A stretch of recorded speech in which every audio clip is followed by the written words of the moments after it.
Artlist.io.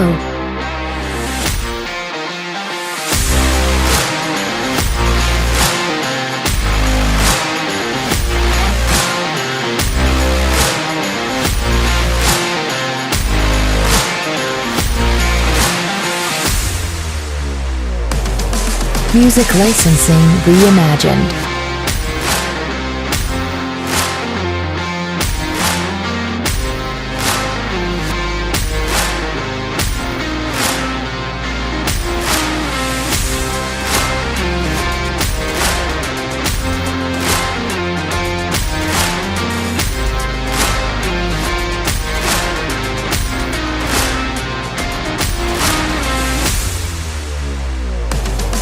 Artlist.io.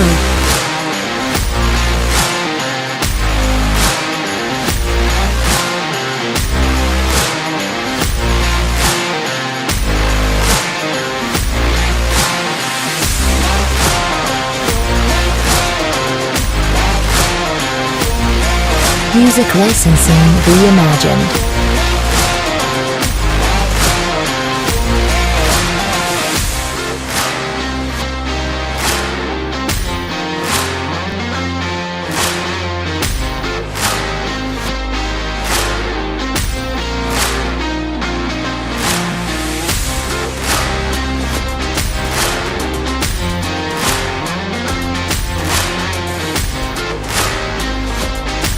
Artlist.io.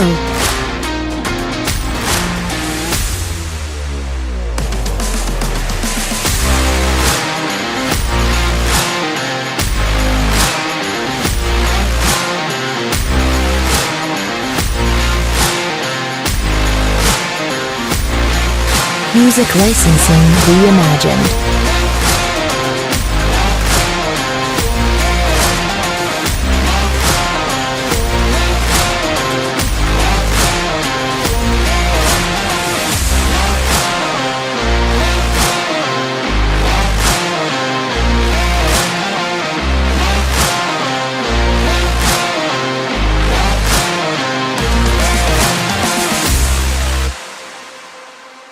Artlist.io. Give me more, give me more, give me all that you got. Give me this, give me that. Just don't go out and fight because we help. Yo, we're happy that show's not here, man. Because if show was here, ruin. So we're doing it the Greeks way. Okay, gotcha. You know what? I told you if show was here, he'll ruin the whole shit. Wait a minute. Y'all trying to say we're going to do it the British way because I'm here? This is outrageous, man. You British takeoff looking motherfucker. What's that, host? What's up? What's up, Toe? Chilling like a villain on penicillin with a Mac 11. Just wait for 7. And Big Fool, no, we wasn't eating goat. We was eating steak. You heard? You heard? Yo, Hutch, not for nothing. I know on Friday we spoke about it. That steak was perfectly well done. Juicy like a lemon juicy. Who made it? I made it, motherfucker. What you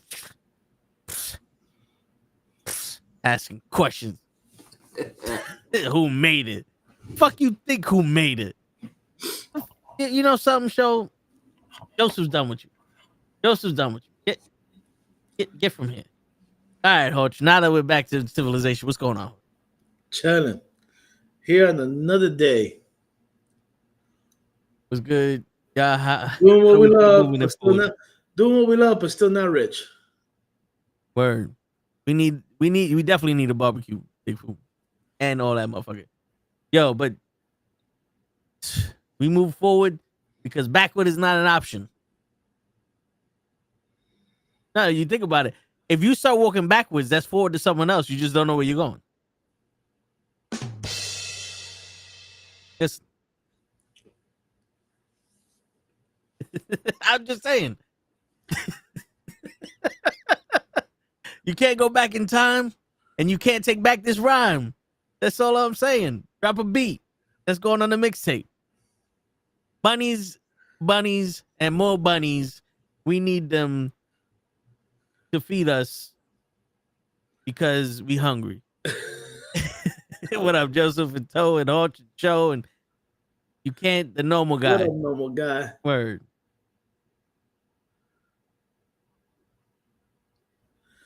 Wow. Okay.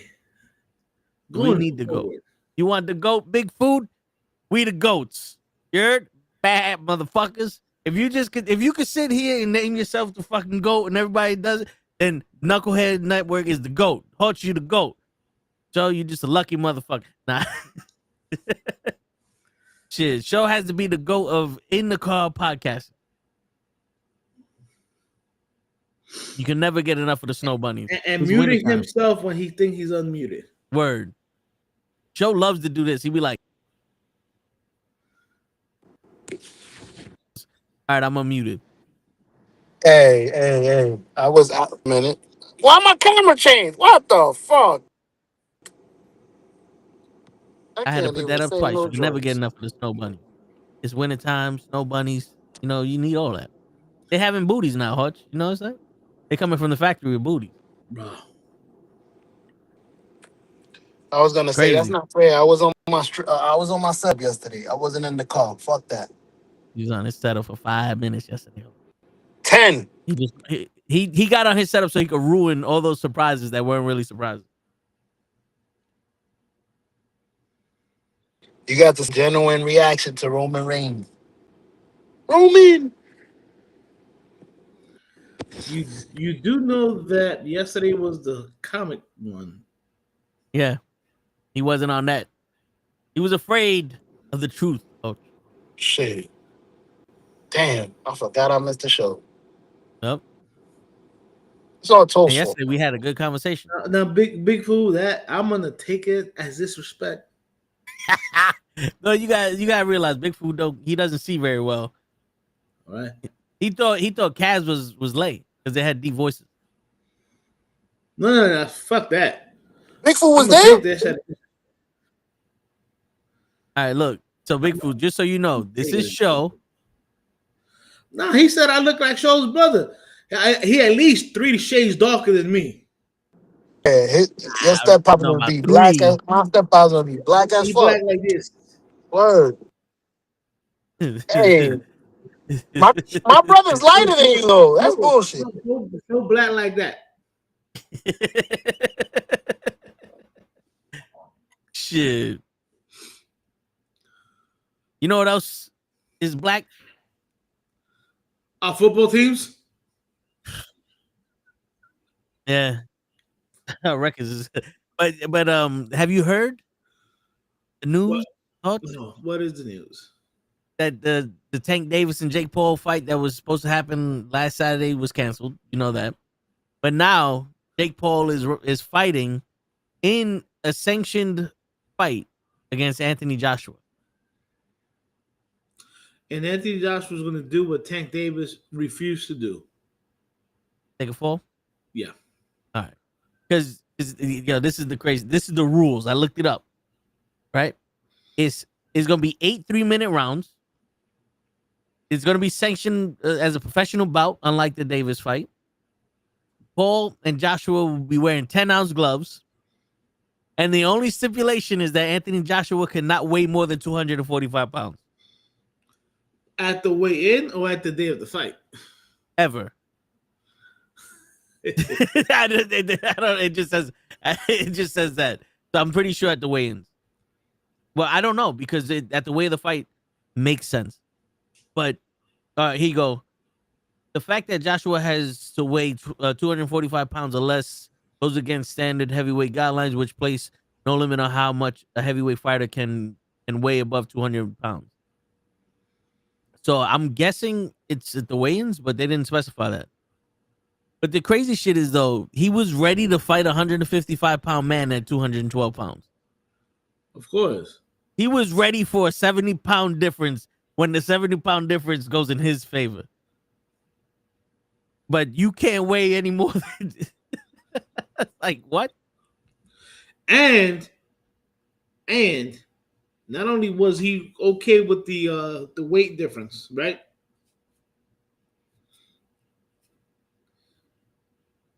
Was it going to be an exhibition fight?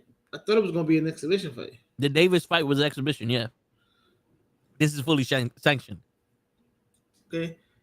If it's an exhibition fight, that means it doesn't count against your record. Yep. But still, at the end of the day, Tank Davis was calling out something that they were trying to do. They were trying to sabotage the fight. This goes with everything that I've said from day one about Jake Paul. He's a fake ass motherfucker. Fake. Not one of his fights that he won did he win legit. Okay, maybe except for Nate Robinson. Yeah. That one he actually knocked Nate down. But again, he was at like maybe 6 inches pause on Nate in terms of height.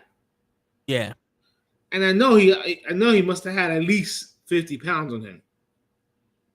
And and it looked like what's his name didn't even know how to fucking put on boxing gloves. Yeah, I'm sorry for Nate for being a brother from a quote unquote hood, which he never. Nate is not from the hood, but whatever. Nate looked like he's never put on a pair of gloves in his life. Yeah, because my man was fucking Superman that hole. Like, watch me, you. That's all I fucking saw in that motherfucking fight. I mean, come on now. He was taller, bigger than Nate Robinson.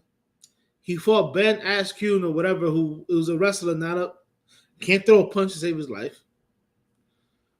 You know what I'm saying? He didn't even throw a punch in that fight. Right.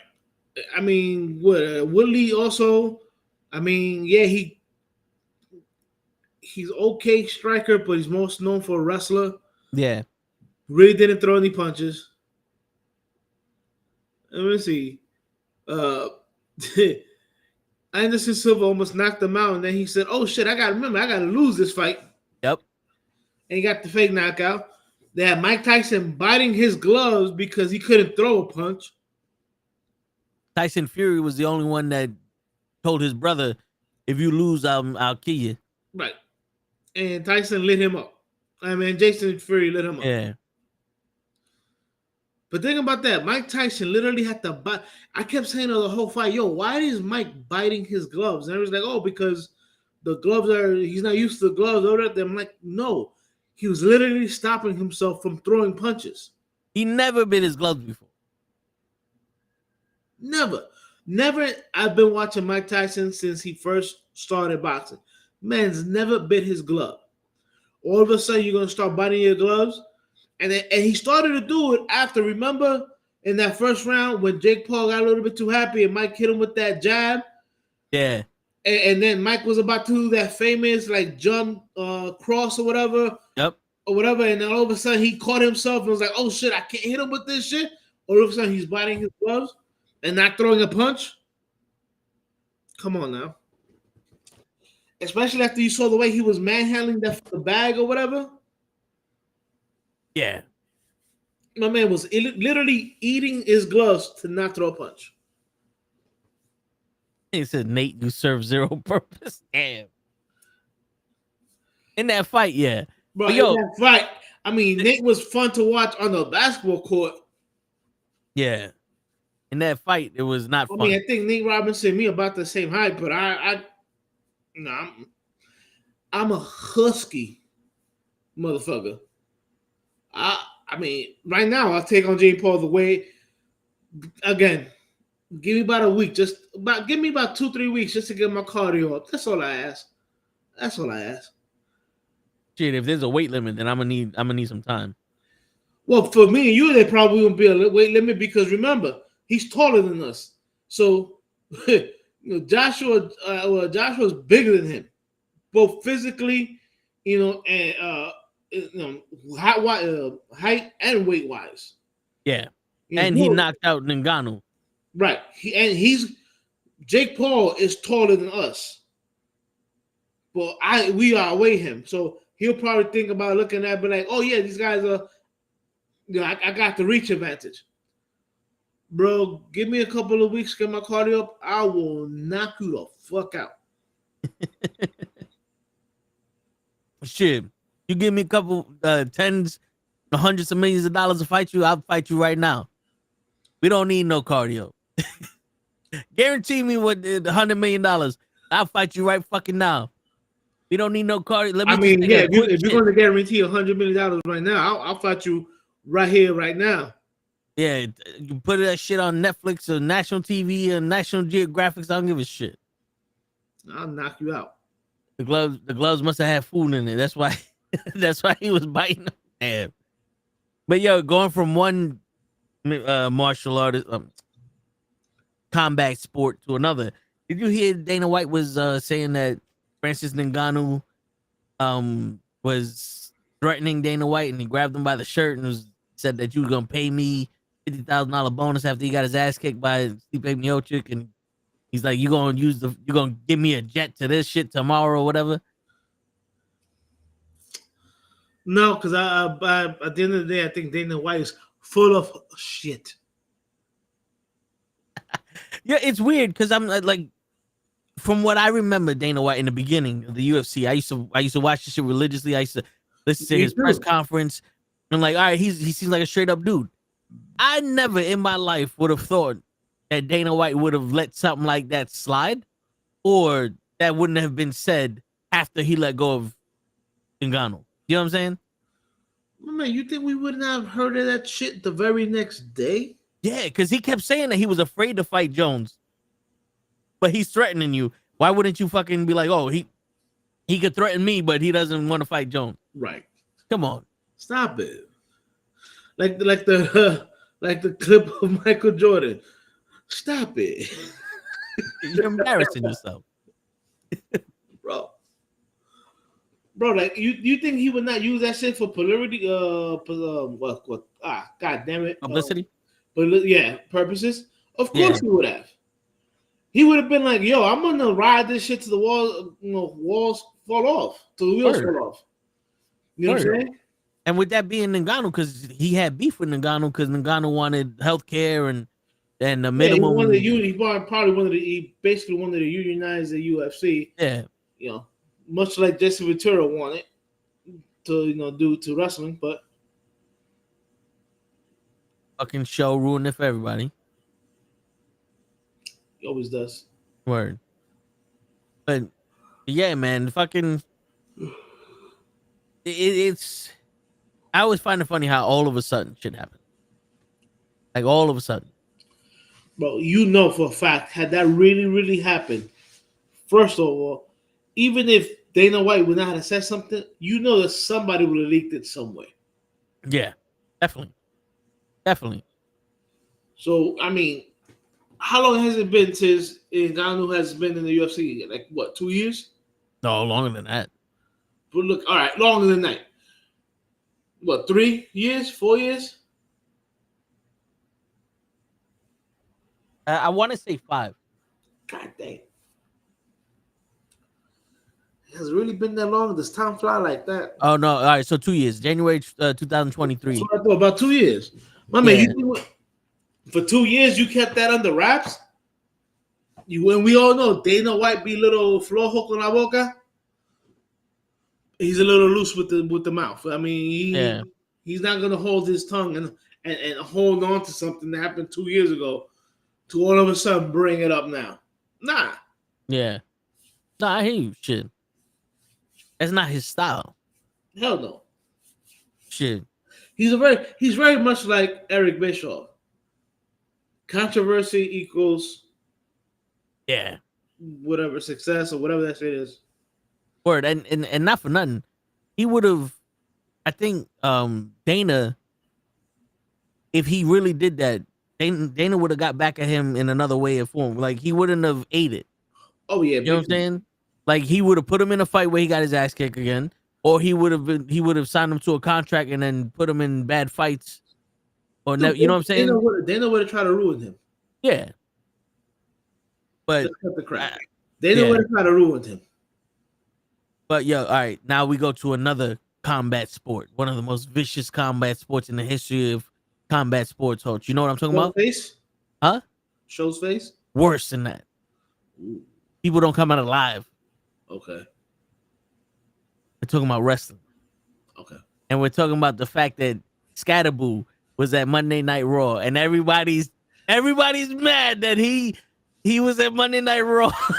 he got a little love tap by Finn Balor. Look, I know everybody's upset because you got to take care of yourself.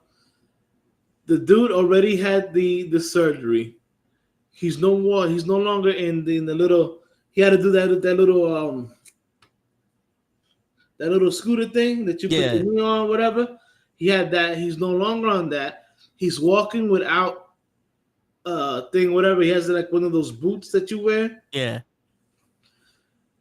And obviously, it's a lower body injury. And what was in between them? A fucking barricade. Yeah. You know what's crazy? And like, hold on. Before you get there, guys, I mean, I love wrestling, but we all know that they stage a lot of shit. You want to know how? I know it was not really that crazy. One of the giants that was behind Cam Scatterboo was laughing, had a big old smile on his face. Yeah. You know what I'm saying? Yeah. I'm listening to the radio. Now, for those kids that are listening, a radio is like YouTube, but it's only voices and audio.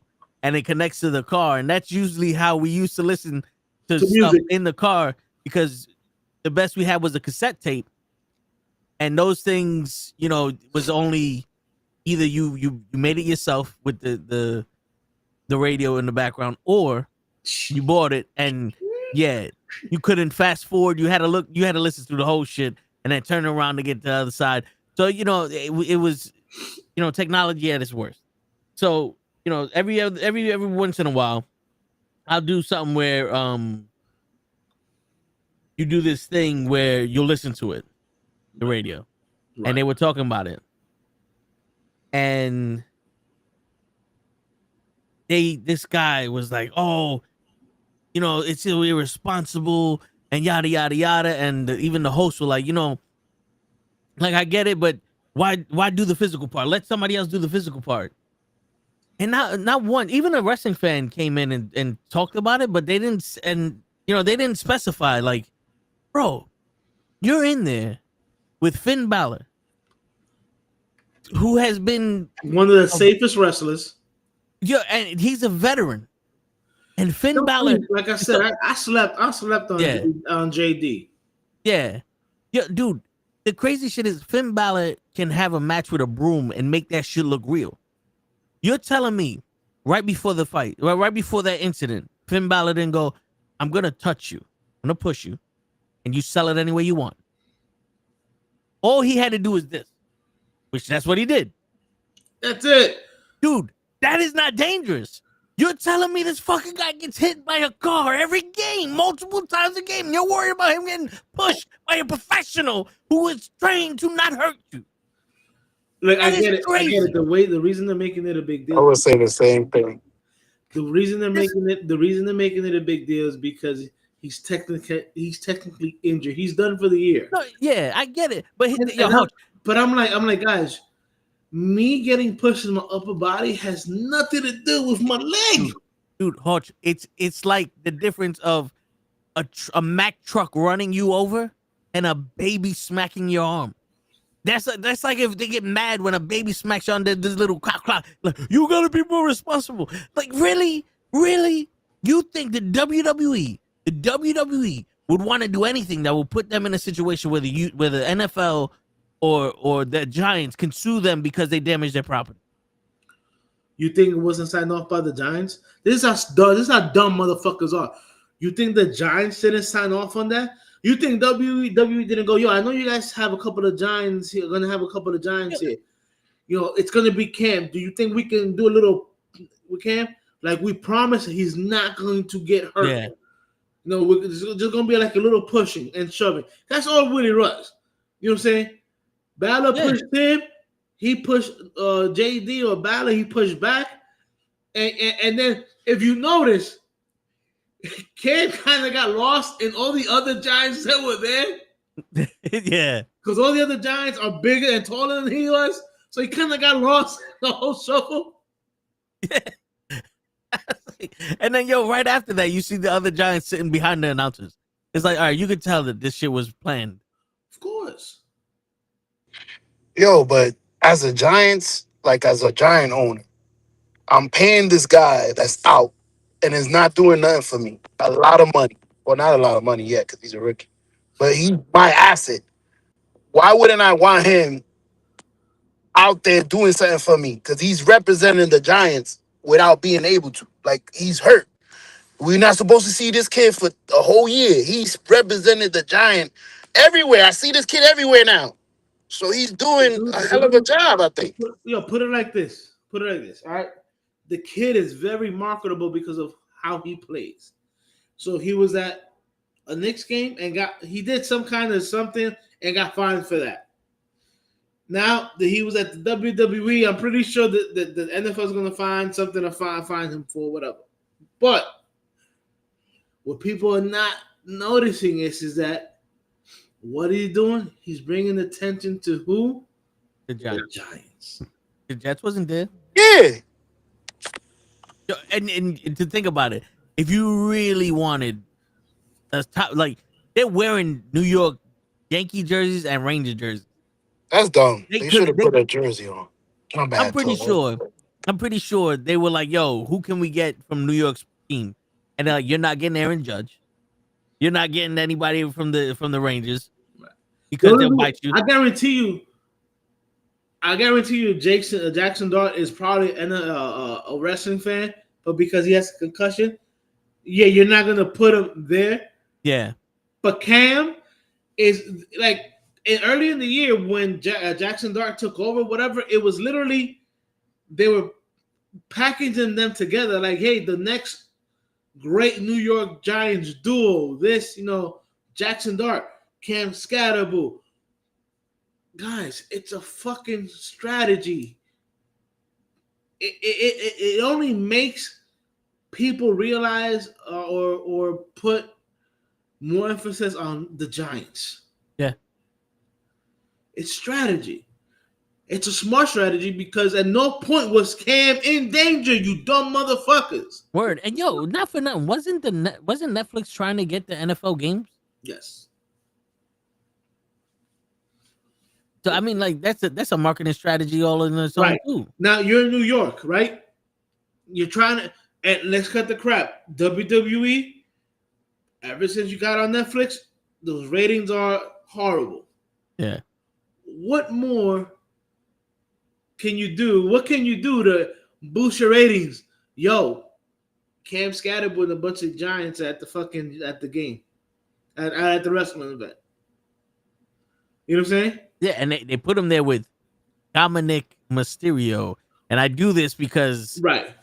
And instead of putting them behind the announcers where the Nobody can wrestlers touch are not going to go to, they put them off to the side. yeah, Like, come on, guys. Come on, people. You got to be smarter than again, my toxic trait is I think people have common sense. yeah, that's really tough. That you gotta do better. You know what I'm saying? I'm watching that and I'm like, yo, that is what you call strategy. To put, not only to boost some of your ratings that have been failing, you know what I'm saying? But to also promote the Giants. Now, there is something I wanted to talk to you about concerning Oh, that wrestling event at MSG on Monday. Apparently, Shane McMahon was there, and Yeah. he was not shown on TV at all. it disappointed Show so much he left. He doesn't even want to be a part of this company. No, but I've seen that everywhere, and that just goes to show you that I think they really are trying to erase the McMahon name from. How From they show WWE. Stephanie? They show Stephanie with shit. She's a Helmsley. Well, no, Stephanie McMahon never changed her name. She's still McMahon. Exactly. She But kept the name as McMahon. It's Stephanie McMahon. But the thing with Stephanie is that she stepped away from her father. Like you remember when Vince McMahon had the allegations and he Right. stepped away. Stephanie came. When Vince McMahon came back, Stephanie left. Then Vince sold the company. And Right. she's like, I'm not a part of the company. She's just married to Triple H. So I think they have her because she's now a celebrity in this, where she's a part of Triple H's shit or There's a whatever. podcast now all of a sudden. Yeah. So it's now she's an asset to it with Stephanie McMahon, because Stephanie McMahon is more of her own, like she's more Yeah, but associated Shane to left, Triple H. Shane left wrestling for years Yeah, but Shane is associated to Vince though. because he's his father. His father. That's his son. And because Shane bought WCW and all that other shit with Vince, and he wanted to prove that he can make it on his own and all that shit. But also it's like he's not married to a wrestler. Like Stephanie, this day and age now, is like Stephanie McMahon, who's that? Triple H's wife. Shane McMahon, who's that? Vince McMahon's son. Oh, yeah. He's almost a junior. You know what? Yeah, you're right. You're right about that.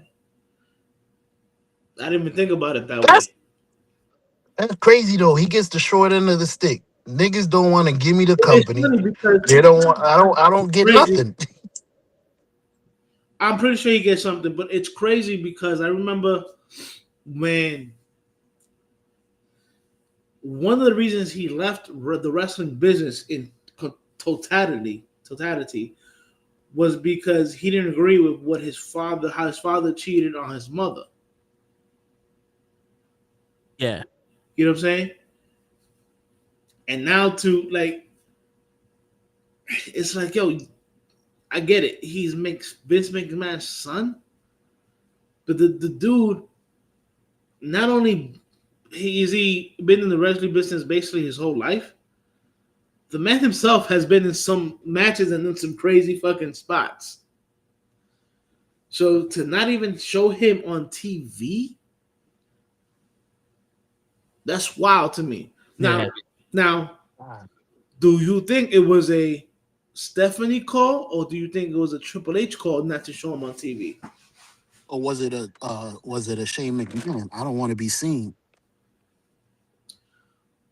My man, if you're MSG, people know who the fuck you are. Yeah. I think, And he even tweeted or posted that he was at Raw. So you're not gonna tweet or post that shit and be like, "Don't show me on TV." I think it's this one I would give TKO. TKO? I think it's a TKO or Nick Khan call. I don't think Triple H would, if he had the choice, I don't think he would have hit Shane McMahon. Bro, that's his brother-in-law. Because he was like, yo, I have me and my son here enjoying John Cena's last time at MSG. You know what I'm saying? So he put it down like he was at MSG. That's why everybody's like, yo, McMahon, Shane was at Raw, and he was not shown on TV. Unless Shane didn't want to be on TV. You know, now there's a possibility that Shane turned around and said, yo, listen, I want to be here with my son. I don't want to, interrupt or anything. I'm a fan. I don't think so, man. I don't buy that one. I just don't. I know. It's Chris the Don. Let's see what he said. He could have asked not to be on the spotlight and just enjoy the show. Yeah, that's pretty much where I'm getting at. Also, I don't know how that goes. You know what I'm saying? Like with Shane, because it almost seems like every time Shane does something in the wrestling industry, it's like known. You know what I'm saying? So, You know what's crazy? I feel like, I'm sorry to interrupt. yeah, I feel like his sister is more involved more intertwined with her father than Shane, because Shane was kind of tight at the end before he got kicked out. Wasn't they like not talking or something? yeah. Well, so Yeah, it's been documented that there's been years where Shane and Vince haven't even talked. Yeah. But also the thing is, when it comes to wrestling, Stephanie McMahon and Shane McMahon equally have invested their bodies into wrestling. What I mean by that is they performed. But for some reason, because Triple H is married to Stephanie, she's the bigger out of the two when it comes to performing. And also, Stephanie McMahon and WWE is now like a symbiotic relationship where she makes her bones and all that from interviewing the wrestlers, which she could have got no problem. But the WWE also promotes that. That's almost like a WWE podcast that she does now. That What's on Your Mind shit. Yeah. So they help each other out. Shane McMahon right now has no claims whatsoever to this because TKO owns it. He may be a stockholder or something, but he doesn't have any. He can't say anything. So I'm on the fence, but I'm leaning towards the side of they're erasing everything that has to do with the McMahon family unless they could do something for him. Like, to be honest with you, Stephanie McMahon, I don't think is a McMahon to them. She's now an asset. I kind of get it that, you know, Vince and all that shit was fucking the scandal, whatever. That I get all that shit, but I don't think as hard as they tried, they'll be able to erase any of the McMahon name. No. They made WWE. Correction, they made WWE, which became WWF, which became WWE. Yeah. You know, McMahon, yeah, he bought the company from his father or whatever, but he's the one that had the vision of WrestleMania. Yeah, so I mean, it was the Worldwide Wrestling Federation, then it was the World Wrestling Federation, then World Wrestling Entertainment. And the Worldwide Wrestling Federation was kind of like the Northeastern Territory.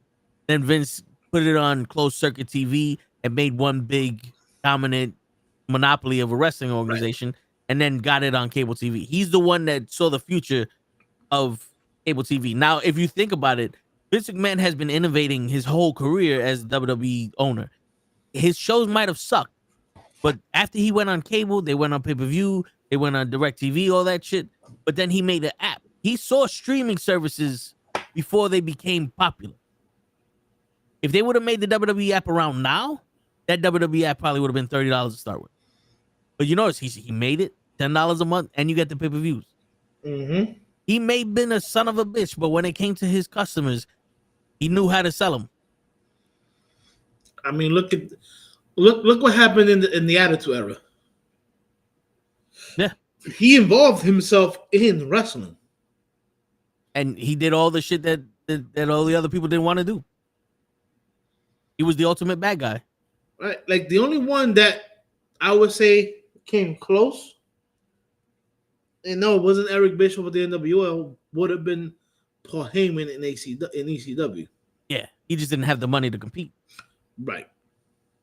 The shit with Vince, like, because if you notice, everything Vince did was, I think the biggest issue with the WWE now and TKO running it is TKO is outsourcing all this shit. Yeah. Because if you go to WWE.com now and you look at this shop, it has a lot of options, but it's a fucking fanatic shop. The same shop that the NFL and the NBA and the MLB use to sell their merchandise. They make all this shit and they sell it that way. So right, now you have to cut a profit with them. WWE back in the day made their own merch, sold their own merch, and if they didn't have it no more, you didn't get it. Right. There wasn't no. And the merch from 12 years ago. And the profit was if, depending on what royalties the wrestler put in his contract, they got a percentage. Yeah. I think that TKA is pretty much monopolizing all this. I don't think like these new contracts that they're giving are giving these wrestlers the royalties. You know, a lot of these wrestlers now claim like Gigi Golan. She had a podcast earlier this week or this month. Yeah, they said that she was saying that she wasn't making any money. Yeah. Most people in NXT make like $30,000 a year. Yeah, I saw that. They're like, yeah, they came to me with like a $30,000. Yeah, and she was saying that they took like a percentage of her cameos. that she made on the internet, and they were taking a percentage of her Twitch stream. Yeah. And I'm like, yo, not for nothing. That's kind of fucked up. I understand you may think that that's a property of yours. Like if let's say she's famous because she's Gigi Dolan from NXT and she's streaming, and you're like, well, we need money for that because we made you. But the fact of the matter is that's still her personal time. Like if she's supposed to be a contractor, you don't have her 24/7. You have her on the days that you need her. Unless she's an employee, even then, what she does on her off time is it should be her intellectual property. Right. I think that's one of the reasons why that girl from Fatal Attraction was like, nah, I'm not renewing my contract. With Mandy Rose? Well, Mandy Rose is the original one. Oh yeah. But the last girl that did it, Jasmine Neal, whatever, Nile. She remember she was like the brunette in with this girl with was it Jace or whatever? Oh, okay, yeah. I'm sorry. You said Fatal Attraction. I was thinking of I'm Toxic sorry. Attraction. Yeah. Yeah. The one that was the soccer player or the volleyball player. Yeah, well, whatever she was, she's like, yo, yeah, I had a nice run or whatever, but yeah, I'm gonna go this way. Yo, dude, it's amazing how, like, granted, sex sells, and a lot of these women can make money off of OnlyFans like that because they got fan bases like that. But it's amazing how there you go, Jasmine Nix. Yeah, it's amazing how they're not forced to do it, but it's the better alternative. You know what I'm saying? And well, I'll put it like this. And I wasn't a real big fan of her, but the UFC bitch, Paige Van Zandt or whatever. Yes, Paige Van Zandt, yeah. She's like, yeah, I made more money in like one night on the OF that I made in her whole career in the UFC. She was making more money on Instagram. Yeah, that shouldn't be the way it works. It shouldn't, yeah. Especially when you have football players and baseball players and basketball players making so much money that and the amount of fighters that you have. Let's be real. Football is on every Saturday, Sunday, and Monday, and Thursday, right? Because there's X amount of teams, X amount of games per night, and you have that slot.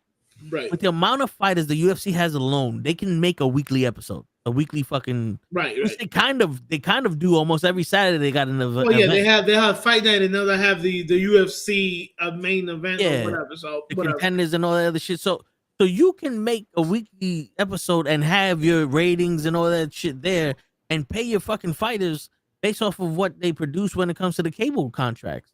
Dude. But I think it's because this is supposed to be a niche thing that they want to make money by themselves and not use the fighters. Like they want the UFC name to be what causes these companies to buy the contract. There can be no organization without workers.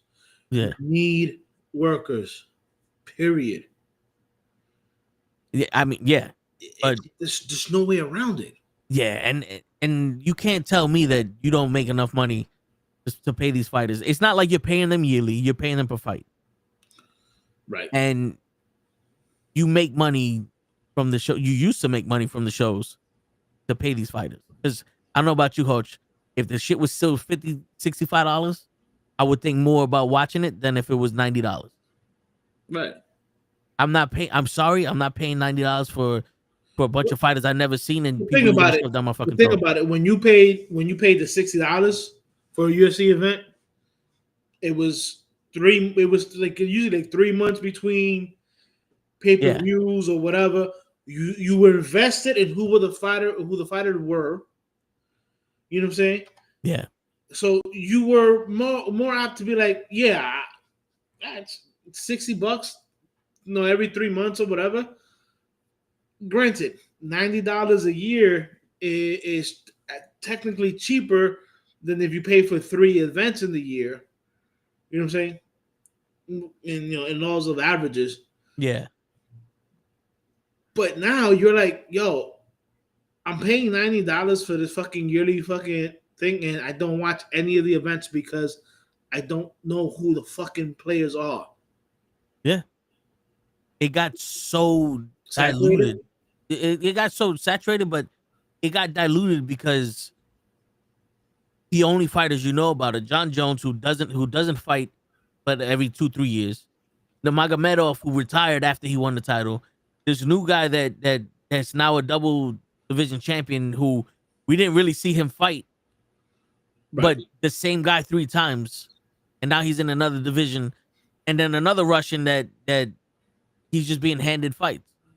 And not for nothing, you could be talented all you want, but when I don't watch it and I see all the highlights, and you're literally feeding this guy fights, and you can tell that they're feeding this guy fights because Kamaru Usman moved up from the welterweight division to middleweight division with 2 weeks' notice and took this guy to a 5-round fight. Right. Took him to the limit, and this guy was supposed to be somebody that pressures you and breaks you and all this other shit. Right. And Somebody he couldn't even wrestle. people, yeah. He couldn't even wrestle Kamaru Usman. And Kamaru Usman is no pushover.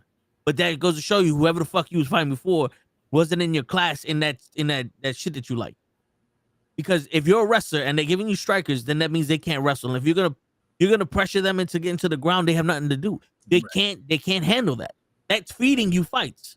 Right. It's stylistically feeding you fights. No, you're right. Yeah. Like, that's why they didn't want Damian Maia to fucking fight. And Tyrone Woodley, when he was the welterweight champion, was like, yo, he's the only one left. And that fight sucked because Damian Maia was a fucking Brazilian jiu-jitsu expert that couldn't really throw hands. And Tyrone Woodley was a wrestler that could nullify his takedowns. And he had a big right hand for a 4-ounce glove. So they wasn't sacrificing nothing. And then they go, oh, but see, these styles suck, and we're not gonna put those fights on. This is mixed martial arts. If you want these people to be more engaging, then you have to change the rules. The problem is you can't change the rules because the people that are on top take advantage of the rules you got.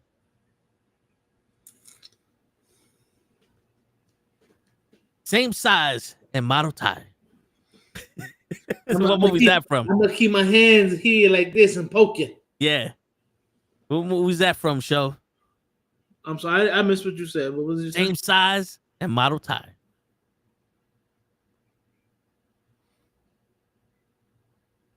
I'll give you a few hints if you need it.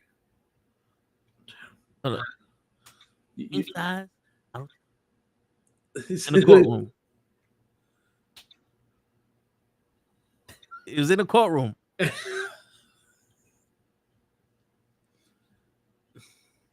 Okay, it wasn't my cousin Vinny. Oh, no, it was. Was it? Yeah. Because remember, he had the analyst, the FBI agent, take a test of the rubber that was on the tire and the rubber that was left on the ground, and it was the same size model tire that's on the Buick Skylog. Wow, same size and model tire. Yeah. It was like the fucking Corvette had the same wheelbase frame, and they used the same size tire. Marissa Tomei. Oh my god, that's where I learned about positive attraction. And and you know something? And she completely lied about positive attraction, because I what I heard was I was positive that I was attracted to Marissa Tomei. You fucking feel me? Listen, shorty, I don't care how young you think I am. Yeah, I'll use my spidey sense or my Peter tingle. I mean, shit. Yo, she'll find she one of those fine white women that age well. Yeah. Where? What? This nigga done. Oh, he disrespected. Have you been asleep your girl? He disrespected your girl. I'm looking at you, Hoach. I'm not looking at my TV. I'm looking at you. I know. He disrespected your girl. Jack. He said she's older than fucking dirt, and she looked like she had 20 pounds of makeup on. Don't hide yourself now, show. Show yourself. I'm peeing. Stop peeing. Good thing the camera didn't go the other way. We don't need to see you peeing, bro. Really? This nigga has a smile on his face peeing. Yeah, don't disrespect Marissa Tomei, motherfucker. We know who the fuck you listen. This is what I don't understand. He likes Sexy Red. Ew. Sexy Red keeps me awake, bro. I don't like her. Ew. This nigga like. Well, first of all, I have to speak to you about something else that I heard. Uh-oh. So you finish in the bathroom and you show your face. You finished? Unmute yourself if you're gonna respond to him. Hey, I'm always fucking up. I'm finished. What I do now? Where in the fucking world do you get off disrespecting Jackie fucking Redmond? I will rip your head off. She had a lot of makeup You hear on, me? bro. I will rip your head off. I apologize. I'm sorry. Jackie Redmond is one hot woman. He is. And them eyes, Woo! they'll catch you by surprise. Really? The only thing they don't even make you think about her thighs. Bro, really? And even that you realize. You want to call Jackie Redmond? Yeah. You're gonna disrespect her. Oh, and another thing. Just for the I know he's not watching because the person who I'm talking to doesn't listen, no voices, or finish a 30 seconds short. But this guy right here, underneath me, with the eyes, him, he's the one that said race too short to look over the top rope. Not me. I'm the one who said you're gonna disrespect Rey Mysterio like that. So if you would have finished the video, you would have heard me talking to someone that wasn't on the screen. So since you're stupid, I want to personally congratulate you from graduating from the school of stupidity. You went to school to be this fucking stupid. You had to. This is something you planned out. You planned out as a child. When your mother went up to you and said, you can be anything you want. You looked at her and you said, can I be stupid? Yeah. She's like, can I be stupid? And your mother said, I mean, look at your father. So congratulations. You're a fucking junior now. You're stupid asshole number 2, the second junior. Fucking asshole. And now I'm saying it because you can see my lips moving when I'm talking. So stupid ass. You disrespect Marissa Tomei and you disrespect Jackie Redmond. Stupid ass. Time out. Motherfucker. Come on, who the hell is Monisa Monet? I only disrespected Redman. I don't know about this. Nigga, Marissa Tomei is the actress from My Cousin Vinny. I know, but I know. I just put it together. Dude, you see this? We just said she's sexy, and you said from where? You see this, Toe? You see this, Stick that up his ass. All right, you see this? Turn it sideways first, though. Nah, I'm gonna turn it sideways. You're gonna turn it perpendicular. I'm going to give this motherfucker some lead poisoning. Word. Somebody got to shit. Anally. Shit. Right in the unis. How am I wrong though? He couldn't reach over the top rope, so he reached through the middle rope to get tagged in. Am I tripping? I'm not saying you're wrong. I'm saying the asshole that said I can't see over the mic, which obviously you see my fucking face, don't you, you stupid ass? I wasn't the one who said it. That's what I'm saying. There's a comment going, how do you say Ray can't look over the mic when you can't see over your microphone? First off, asshole, look, I'm over the microphone. I don't know if you know how height works, but I'm above it. Ray was like this underneath the shit. I'm sitting. He's my height. We understand how height works. The ropes were taller than him. That's beautiful. But the problem is, cocksucker, you need to learn who's talking. Stupid ass. Now get your diploma, dummy. He'll kick your ass. And I'm not talking to you, show. I'm talking to the fucking idiot.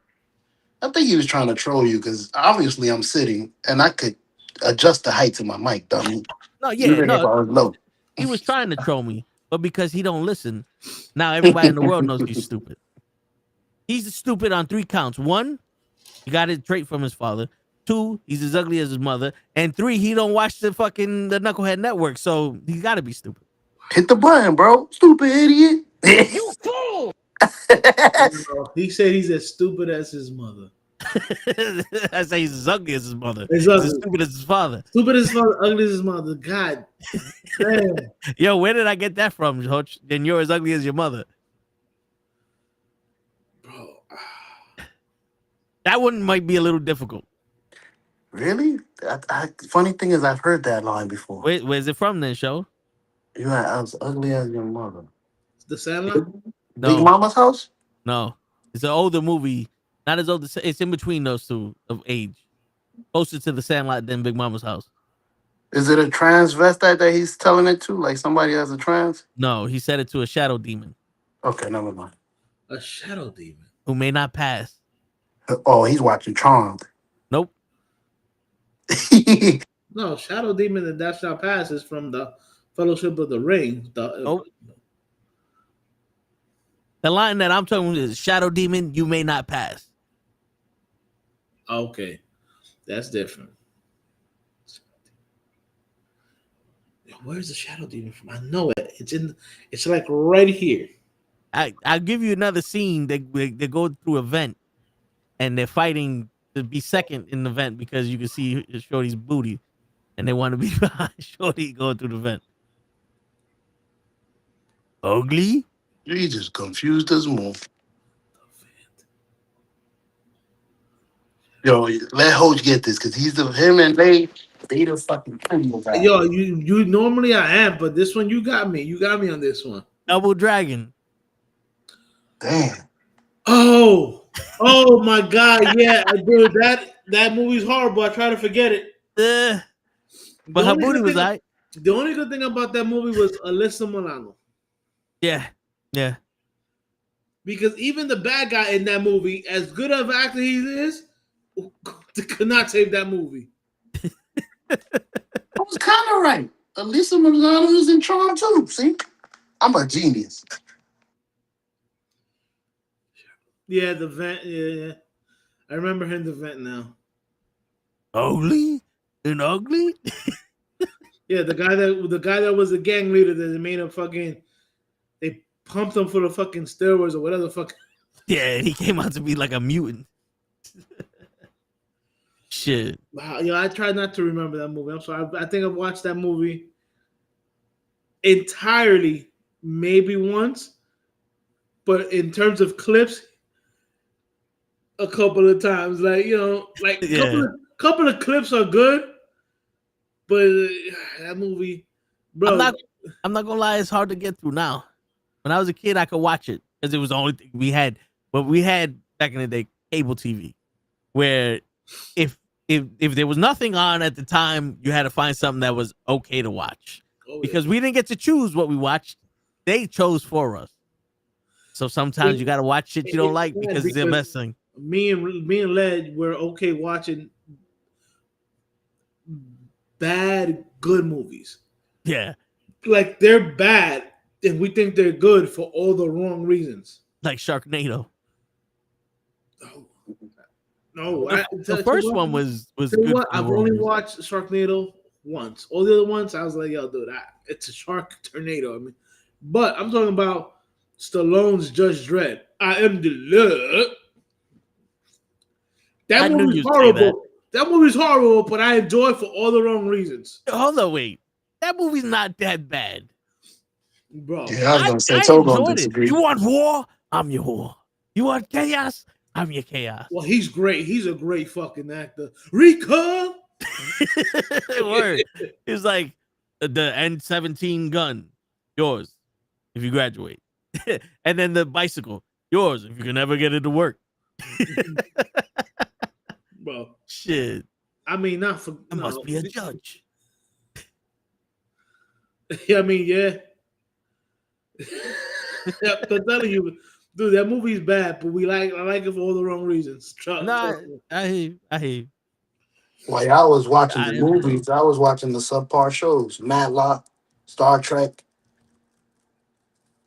Because y'all say y'all was watching the movies during the time that I couldn't watch any good movies. I was watching terrible shows. Murder, She Wrote. How was Murder, She Wrote and Matlock horrible shows? Bro, I was what, 10? These shows was 1969, even if they were good. That's like I Love Lucy right now. To one of these young niggas. You know what's funny though? It depends on how young they are because they might not get the references, but you watch I Love Lucy and you're like, wait a minute. Shit is fire. This is my favorite show. Like that ain't, hold up. Wait a minute. Yeah. This is about stupid people. I like it. It's funny too. Shit. But that would be the example. Young niggas ain't gonna watch it. It's in black and white. Like, nah, we good. Shit, That's how it was back in the days. My bad. you know, They made it in color. Bewitched was black and white at one point. That was in color. The Ralph Cram and them, the Honeymooners, they were black and white. Then they went into color. I used to watch that. Gilligan's Island was black and white and then went to color. Yeah.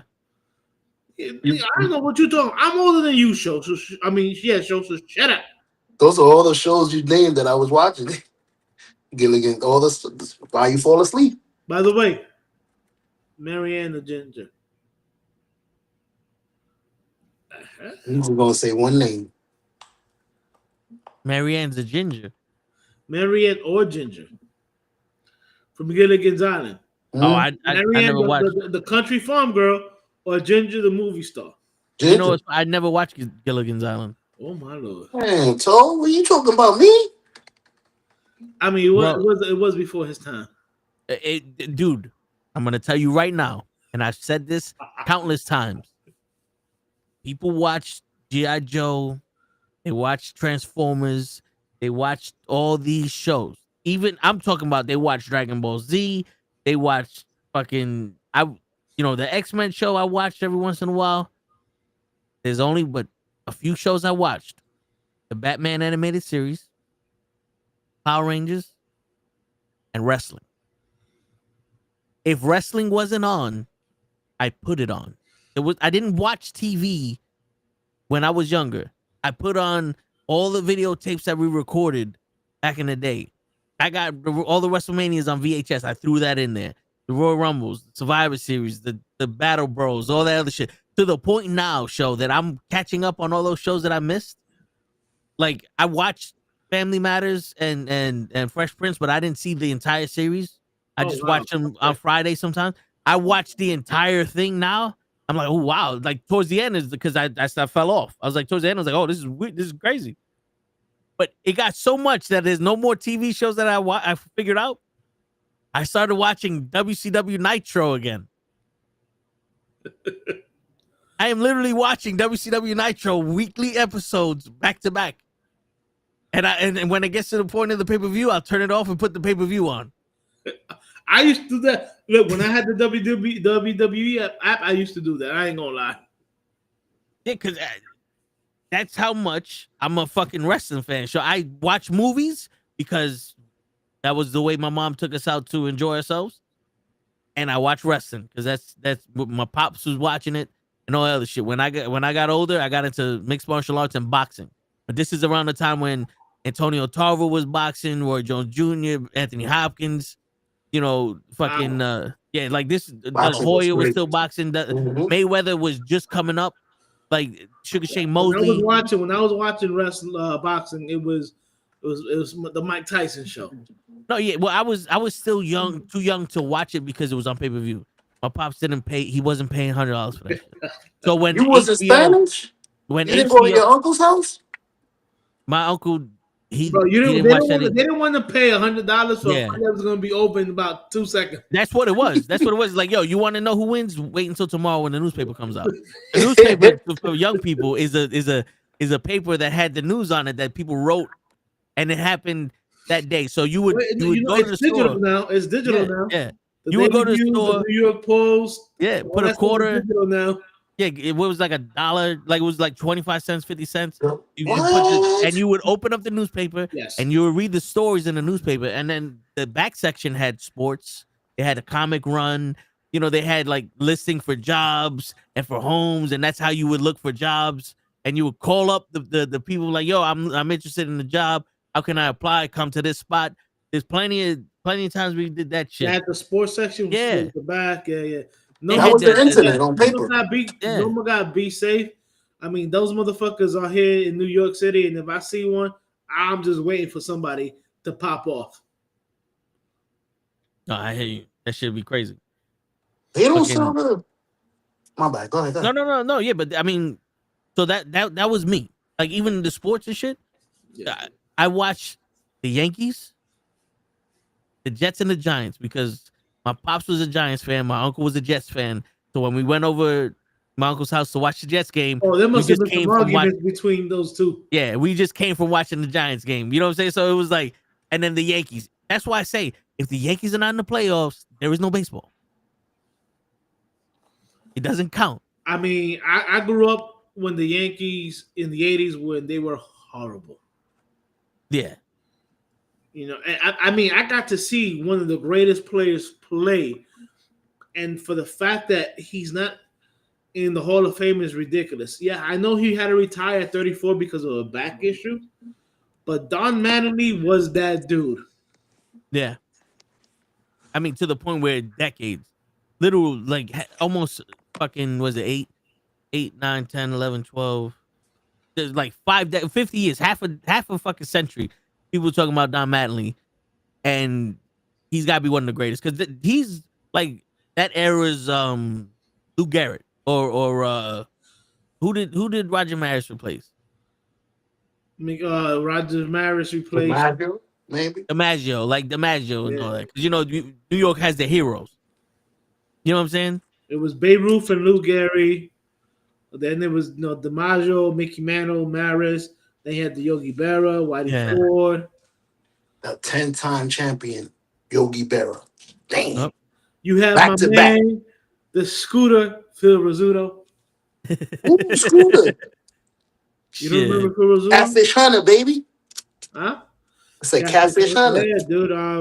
Dude.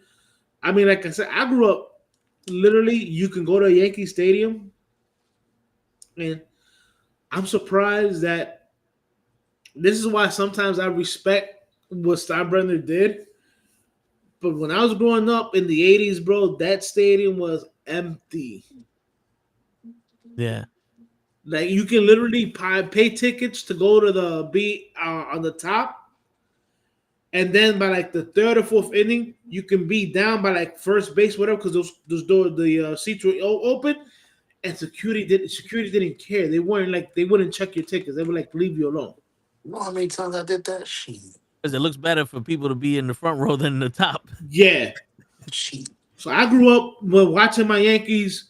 Unfortunately, with Mattingly, and he had to be surrounded by people like Steve Alboni, Danny Tartable,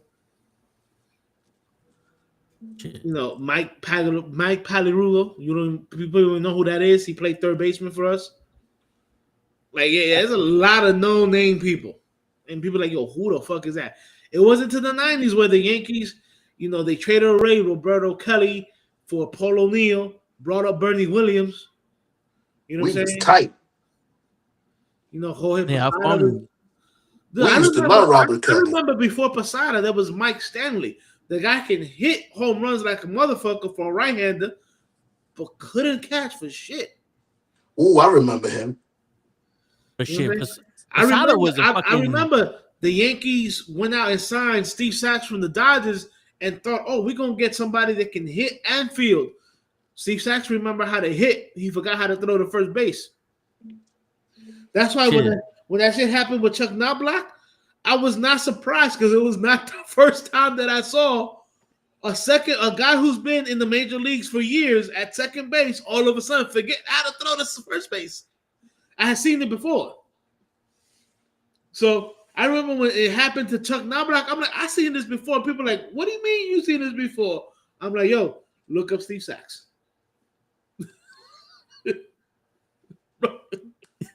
That shit is all mental too, because you practice that shit every day. I know they go to the field and fucking get on him. That's you thinking too much of it. At that stage, you played probably second base, high school, college, minor leagues, and the major leagues. It should be muscle memory. Mm-hmm. You should be able to close your eyes and still be able to throw to first base without seeing it. Word. Yeah. But whatever. Jordan could shoot a free throw without looking. You gotta be. Come on, bro. That's repetition. But like I said, I saw a lot of bad baseball, during the 80s and the early 90s. Like I remember, and to this day, you'll have a lot of Yankees fans will be like, "Yo, the Yankees in '94 would have won the World Series," and I'm like, "No." Granted, in '94, the Yankees had a good squad. They would have got demolished by the Expos. That was right before their 3-peat, right? Yeah. Because in 94 they had the strike. Then they came back in 95. And that was the only time that Don Mattingly was in the playoffs. The man That would have been his only title. My man hit 417. He had a 417 average, 1 home run, and 6 RBIs in a 5-game series against Seattle. And if it wasn't for Ken Griffey fucking Jr. Hitting a fucking triple. No, he hit a he didn't hit a triple. He went from first to home on a single. Off the wall. I thought that was like a double or triple. No, dude, that's how good Griffey was at that time. Yeah. He was out, bro. He was Ken Griffey Jr. when it comes But at the same time, that was also your boy. What the fuck was his name? Because I hate him. I hate him as a manager. He actually managed the Mets not too long ago. The Orioles. Is it with an S? That old guy from the Mets? before Joe Torre, right? Before Joe Torre. Yeah, he might have been there with Joe Torre too. No, he was no. The Yankees fired him and then brought Joe Torre on. Okay. Yeah, he after 95, he thought that the Yankees were going to bring him back, and the Yankees were like, no. It's not Mel Stoudemire. There you go. Buck Showalter. I hate him because of him we lost that series because he wanted to put Jack McDowell in the middle of a fucking game. Meanwhile, Jack McDowell was a fucking starter, not a reliever. You dumb fuck. Fucking asshole. Boone did the same thing in the fucking World Series. But in 94, had the Yankees made it to the World Series, the team they probably would have saw because they were, I think when the strike happened, dude, they had like a handful of games that they had just lost. Was the Montreal Expos. Now, the 94 Expos, check this out, had Gary Carter, and anybody who's a Mets fan knows the name Gary Carter. Yep. Okay. They had Gary Carter, Andres Galarraga, who was nicknamed the Big Cat. Ooh, Andre Galarraga. Andre Dawson, Randy Johnson, Pedro Martinez, John Wetland. Yeah, they had a fucking squad. A young Pedro. I didn't know they had Randy. That's crazy. Yeah, they had Randy. Randy was on the Expos, and after that series, after 94, he got traded to Seattle. But yeah, dude, that Montreal Expo teams, if you look at the Montreal Expo team of 94, that team was stacked. That should look like an all-star team. Yo, that team became the Washington Nationals, right? Yes. Okay. Yeah. But dude, that team, the Yankees probably would have lost in 94 against them. That's how stacked that team was. But Buck Showalter is the reason why the Yankees lost in 95 against Seattle. All right, and then 96 started the dominance of the Yankees. So, when you get a chance, who won the championship that year? What? The 94. Well, not the lockout. What was the year the Ken Griffey run around? Was it 95? That was 95. That would have been the Braves. The only time the Braves won the World Series, even though that Braves for 10 years had probably the best team in the National League. All around. They was the Yankees back then. Bro, the Braves had Maddox, Glavine, Smoltz, Avery, Andrew Jones, Chipper Jones, both the Jones. Andrew Jones came a little bit later, but dude, for like 10 years, the Braves was always making it to the playoffs. Bobby Cox was nice. You know what I'm saying? So the Yankees won it in 96. Then the Florida Marlins won it in 97, believe it or not, because they bought a championship. That's the year that they signed like every free agent that was there. Gary Sheffield, Kevin Brown. Like, yo, they bought every free agent who was there, signed with Florida that year. Don't they do that from time to time? Because then they'll blow up the team and start from scratch. Yeah. Yeah. Actually, but they They got lucky. They did it without the team again. I think it wasn't like they had a no-name team that won 1-2. No. I could have sworn they beat us Wait, once wait. You know what? Maybe 2003? around there. Like nobody knew who the fuck they were. No, they had players. It wasn't like some when the Royals won the World Series kind of shit. Like Kansas City Yeah, won that's the World another one. Series. Like Kansas City won the World Series. What? Like, Word. yeah, it wasn't like Florida had some pitching Yeah, Josh and Beckett in 2003. yeah, Yeah, that's the MVP. Josh Becker was one of those pitchers, bro. Oof. But He I mean, was. so yeah, 96 was the Yankees, 97 was Florida, then 98, 99, and 2000 were the Yankees. I forgot who was it in 2001. Arizona Diamondbacks. Yeah, that was the one we lost in Yeah. the 7th game, bro. Mariano Rivera blew the game for the first time ever. I couldn't even be mad. You got it, player. You gave me enough. I mean, I wouldn't even call it he blew the game. The guy literally broke the guy's bat and then literally just looped into the short outfield. I mean, that's a blue single. Yeah, But it like Uncle counts. K It said, was a blue single. CNI. Now the reason the Yankees lost that one was because in that game 7, and Mariano did it again against the Red Sox in 2004, was he tried to throw to second base and his cutter cut. I mean, because it was his natural fucking, I guess, motion. So there was an error. There was a throwing error at second base against the Diamondbacks, and that's how Arizona ended up winning the World Series. And in 2004, when the Yankees were up 3-1, and then game 5, Mariano had a throwing error, which allowed Boston to win, and then they came back and won the last couple of games. Correction, the Yankees were up 3-0. 3-0. It was Yeah. game 4 where he had the error, and the Yankees couldn't recover from that. That was a fucking record-breaking win.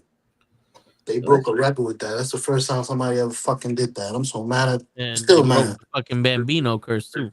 Yeah, they finally broke that Bambino curse. And the reason I remember that one was because I was actually there for game 6. And that's the infamous game where A-Rod slapped the baseball out of the first baseman's hand. That was cheating, but I was clapping. Hey, listen, I also remember that because I had just bought a full beer.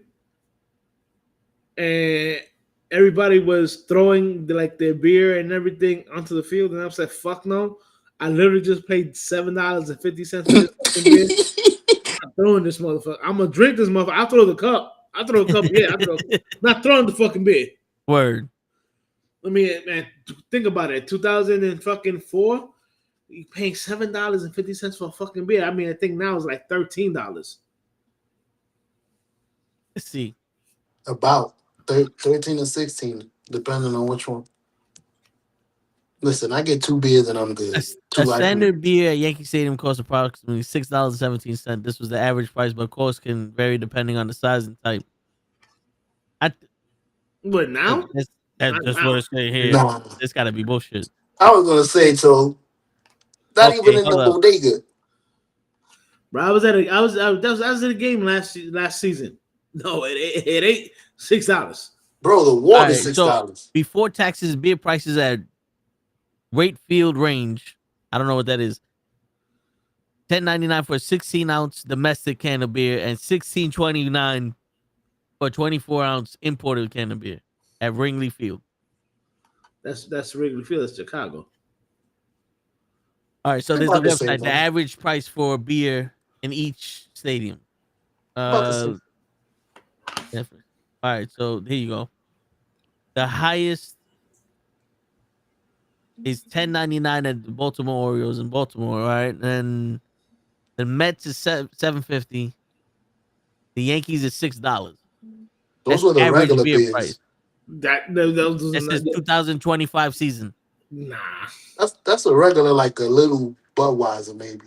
But an IPA is $16. I paid it. And the big Budweiser is not fucking $6. I would have bought like 5 of those. Joseph said pregame with 3 24-ounce drinks and about fours. Bro, you know what I do? I pregame with some whiskey. At the stadium Nah, parking here lot? at Or home. At home before going to the stadium. me and Krills did that. We walked around the fucking. I think we was in Giant Stadium. What? You was there too? No. Okay, so hold on. September 26th, somebody posted up a picture of the things. Right? So prices for a beer at New York Yankee Stadium is expensive. The Surfside is $19.69. A NuKKle is $19.69. A Stella Artois is $16. A Bud Light is $16. A Michelob Ultra is $16. A koozie is $10, and a spring bottle of water is $6. I told you the water was $6. Shit, I That would yo, have bought that 3 should of be a those bitches. meal. $19. Like what the fuck? I'm telling you, bro. Bro, the funny thing is with the food, you gotta know what you get into because it's the same shit. The best deal Yankee Stadium is the $20 bucket of chicken Fries and fingers. nuggets. Yeah, chicken Yeah. fingers and fries. That's the one Yeah. that comes on top of the cup, right? Huh? Yeah. Comes Yeah, like I Big in know ass what you mean. bucket. it comes in a bucket. That literally comes in Yeah. a bucket.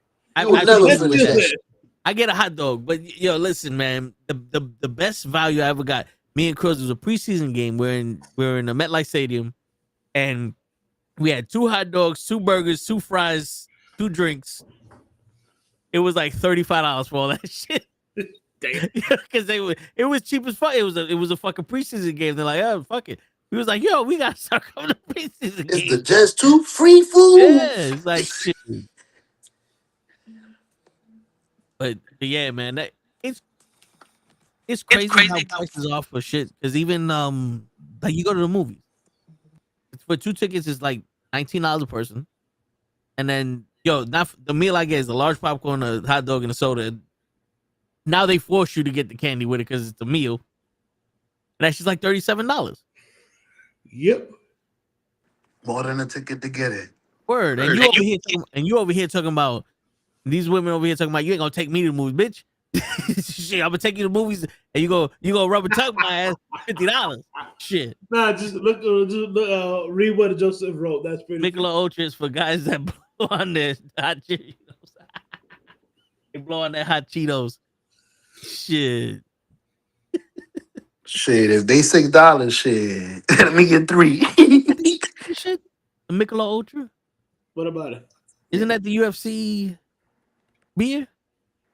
Yeah, it's a light beer. It's like Coors Light, I'm guessing. It is. I tried one of those. I think I tried that. That shit was nasty. The Stella Artois was alright, but I like the cup better. My The pops, for some chalice? reason, yeah, my pops had this. I don't know how, but he came home with the chalice. And 'Cause you get it at the bar. I have one too. I stole it from the bar. no, my pops don't drink. He just had. He's like, here. I don't know if it was the. He probably stole it from somebody else at the bar. You know what? Give those You know at what the it was? around here too. Well, this is what I think. Back in the day, there was a thing called cigarettes. It wasn't vapes. It was a stick. It was a cancer stick that you burnt off, and you had to go buy a whole pack. You don't recharge it. This is for the young kids. There was a cigarette company called Marlboro. Now there's 2 of them, Marlboro and Newports. Marlboro, you got to be a man to smoke. Newport, women smoke that. My pop smoked Marlboro, 100. To this day, I can tell you the difference between a Marlboro and Newport, like the smell wise. Mental. Nah. Like a real man smokes Marlboro. So my pops would collect the tops of the boxes and have like garbage bags full of them, and then send them in, and you would get prizes depending on how many you would get. Yeah. And Yeah. I think that was one. That might have been one of the prizes or some shit. It was like, yo, this is a brochure. That's like the tab on an aluminum can. Yeah. It's worth more than the can. So that's you fucking sell them shit. So a lot of people was ripping it off the thing and just taking the tab. Yeah. Yo, and there's a brochure now for kids. The brochure is like a magazine where you could look at stuff and buy stuff. You can buy stuff off the magazine. What's going on, DJ? Whoa. Don't change your station. Whoa, DJ, why you gotta rock that, bro? What with this whole thing? Let me leave. What's wrong with this? I'll let you rock it because you beat Toronto. Nothing the last 2 years. Yo, he beat Don Mattingly, bro. That's fucked up. So anything not for nothing. As much as I love Don Mattingly, fuck Toronto. After they beat us, they were talking way too much shit. No, they were talking some mad. Yeah, fucking Canadians. Bro, you guys got lucky on a slide, man. Kyle Faleka is an idiot. Nah, they pretty much dominated the whole fucking year. It was Dodgers. There's no luck about it, bro. 9th inning, 2 outs. It was game over. That was the game-winning run. It was over. He slipped with his feet. You got 7 games, bro. Look, that was the game 7. You got 7 games to beat us, and they couldn't do it. So listen, you can't bring one play. You just lucky that for some reason the Yankees pitchers can't pitch more than 6 innings. Bro, can we please fire Aaron Boone? Let's get to that. I was telling people what a pro show was, but 2 years ago, game 1, our starter was cruising against y'all, and this motherfucker takes him out, and all of a sudden our relievers give up like 10 runs. Man, analytics. That's not him. No, you gotta have a feel. He doesn't use feel. Thank you. That's one thing I like about our manager.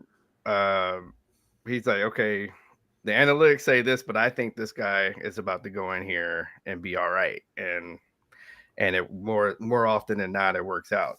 Forget, you can't do numbers. You can't put numbers on that. You got to know your roster. Inside information. It's not his choice. Listen, analytics is good on football. In baseball, no. Baseball is a feel kind of game. Correct. If your starter is cruising and shutting people down, and it's the 6th inning and he only has thrown like 80 pitches, you don't take him out the game. Not yet. No. Yeah. No, you don't even mention the perfect game. No. You do if your boss tells you to. You can at least go to 8th Fuck inning. that. And then now you got your setup guy and then your closer. Yo, this is the thing. If I'm Aaron Boone and my boss is forcing me to pull out a pitcher that's hot, I tell him, would you rather fire a fucking World Series winner or would you rather fucking keep a loser? That's so you gotta off. Be like Joe Torre, be like what's my man that used to go out there and holler and kick dirt on the umpire. Bobby Cox. No, on the Yankees. On the Yankees? Billy Martin. Man that got beat up by Pedro Martinez? No. This is before Don. That's the what? Lou Piniella? No. Lou Piniella used to do that, but Billy Martin used to do that. Billy Martin used to do that. And Billy Martin was kicking dirt on the umpire and saying, "I'm trying to wake my team up. That's all. I'm just trying to wake my team." Like it looks like he's arguing with the ump, but he's trying to. I'm trying to motivate my team. Meanwhile, Aaron Boone goes and gets ejected at least 20 times a year. Right. And it does nothing for the team. It does nothing. Yeah. You're just mad just to be mad. Well, because now the team's on TikTok, when they're in the dugout. When they're in the fucking, you got Aaron Judge fucking or whatever the fuck. I'm just here to hit home runs. No defense. No, hey, listen, bro. Pedro Serrano. No. That's Giancarlo Stanton. Yeah. I agree. You cannot put Aaron Judge in that category, right? Aaron Judge plays defense. Hey. No. He can play whatever he wants. He just doesn't play it on the fucking playoffs of the World Series. He actually killed it this playoff, but the other Yankees didn't do shit. That's true. Cool. So next year I expect that same shit. I hope the same energy. I feel you. I need the star player to be the star. He's a 3-time MVP. You get in it every year. How many times has he won the World Series? Sure, we don't need to have that camera that close to your face. But hold on. Answer this question. Riddle me this, Batman. How many times has Aaron Judge won the World Series? As many times as Barry Bonds. One. No. I'm not asking about Barry Bonds. How many times did Aaron Judge win the World Series? One. Which One? one? What He got one? World Series did Aaron Judge win? What? He didn't win no World Series with. The last one we just won. 09? No. Aaron Judge wasn't with us. Aaron Judge wasn't even born. He has one. He has one world championship, doesn't he? I'm pretty sure he does.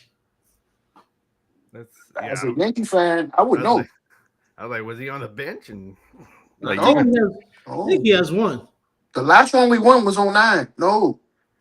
He has 0 World Series rings. Really? That was 14, 15 years ago. In 2024 was the first time he was ever in the World Series. Well, that was 16 years ago, bro. Yo, dude, that was Joe Girardi was a fucking. Yeah. He was a fucking coach. Joe Girardi, baby. We had A-Rod, Derek Jeter was still playing. Yeah, that was No. the first. That was actually the first World Series we won with A-Rod. The That's last right. one. I was just watching And that then- documentary. Yeah, and that was Hideki Matsui who won us that shit. Not even Matsui. A-Rod. So again, how many fucking World Series has he won? And So you know what? You got me. I thought he at least had one. 0. How It many? does nothing for me when you're the MVP. It does nothing for me when the Yankees win the World Series, the New York fucking city becomes a better place. You win the World Series, fucking. I will admit, LA is a better place. Steph Curry was the unanimous MVP. Did it grow inches to your dick? No. No. LA has been a better place in the last few years, I will say. Right? Shit. Look at the smile on DJ's face. LA won the World Series, now it's happy over there. DJ, watch me A piss him repeat. off. They haven't had a riot since the last time. Watch me piss him off, DJ. How many championships Vince Carter got?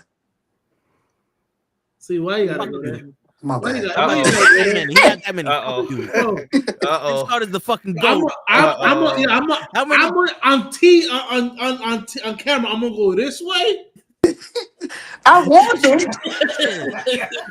Shit. How many times your favorite player, LeBron James, gets fucking knocked to the ground for the win? Oh, that's disrespectful. Yo, How many times Vince No, Carter let's- get carried let's off go. the floor for cramps? Yeah, word. You want to talk about some shit show? Let's talk about some shit. I wish Krills was here to hear this shit right now.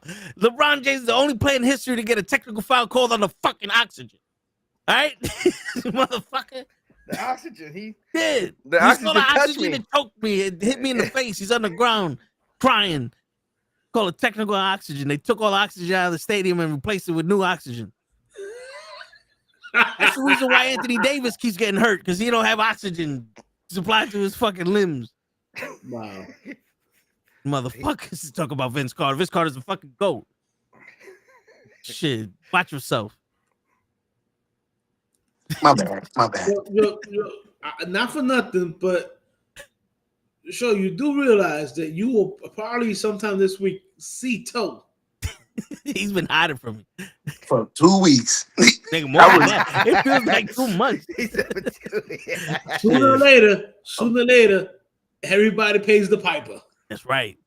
Everybody's got a price, show. Everybody's got a price. It's the best time for me to say it. I'm all for money. Shit. All of a I had to sudden, try. all of a sudden, Show's gonna walk into the mail room and Toe's gonna go, "Fuck, you think I forgot, did you?" The word. Wearing Look, a Carter jersey. Word. And then I'm gonna let Lay beat you up because you talking shit about fucking Ray. Shit. That's Lay's guy too. Fuck. Ray Allen. No, Ray Oh, Mysterio. Ray Ray Mysterio. Mysterio. Oh, Yeah. He was making fun of the fact that the ropes are taller than Ray. He was trying to reach over the that top shit. Look at rope, that and he shit. went through No. the middle. That shit was hilarious. So, not only does he have a Dodgers jersey on, he has a Ray Mysterio jersey on. Show you 0 for 2. Word. Under Word. that is the LeBron jersey. Hey, and watch his socks. Watch, he gonna pull out his I would socks. never put on a LeBron jersey, and he plays for the Lakers. Really? Absolutely. You a Kobe guy? Respect. I'm an absolute Kobe and Magic guy. I could tell. I think both of them are better than LeBron James. Oh, Yes, yeah. Absolutely. yeah. I mean, it boils down to we was talking about Damn it, I mean, free throws. No, yeah. We was talking about the free throws. Do you know that Oh, LeBron James yeah, has we the don't wanna most talk about free airballed throws. free throws in history of NBA? somebody didn't understand that neither, because the short I put up with you, Hutch, talking about LeBron James sucks. Somebody said something. I was like, well, if you listened, we're talking about how he has the most airballed free throws. That's why he's saying he sucks, and he has 1,000 less free throws than Karl Malone. Ooh. So like we was throwing out stats, but people just hear LeBron James and automatically go, you know something? I got a dick in my mouth, so I'm not mad at you. Oh man, yeah. Anytime, yeah. every family function, we mention LeBron, and that's it. No, And it's Again, only 6'8" player that I know that was probably had like less than 5% body fat. You know what I'm saying? Mhm. And runs into a 6'1" point guard, right. that's skinny as shit, and the 6'8" motherfucker is the one that goes flying. Right. And not for nothing. He should have been knocking people over. He should have been knocking people. But then he's talking about he can play tight end in the NFL. That's what I was gonna say. I'm gonna do a show, not this show, but show from The Last Dragon. Nigga, please. No, it's because he would let people loosen up his tight end in the NFL. That's what it was. My man said, "Oh, I can go play tight end in the NFL." Yeah, nigga, please. Whatever. Yeah, word. Stop. Yo, First practice, bro. You get hurt when you bump into people that are smaller than you. Imagine if you get hit by somebody that's about your same size. He crawls on the floor when somebody fucking gas wind in his face. Bro, I was serious. People, one time where he reacted and nobody touched him, and I'm like, yo. Yeah. Or he reacted like 5 seconds after he got touched. I was like, yo, come on, bro. Right. Stop.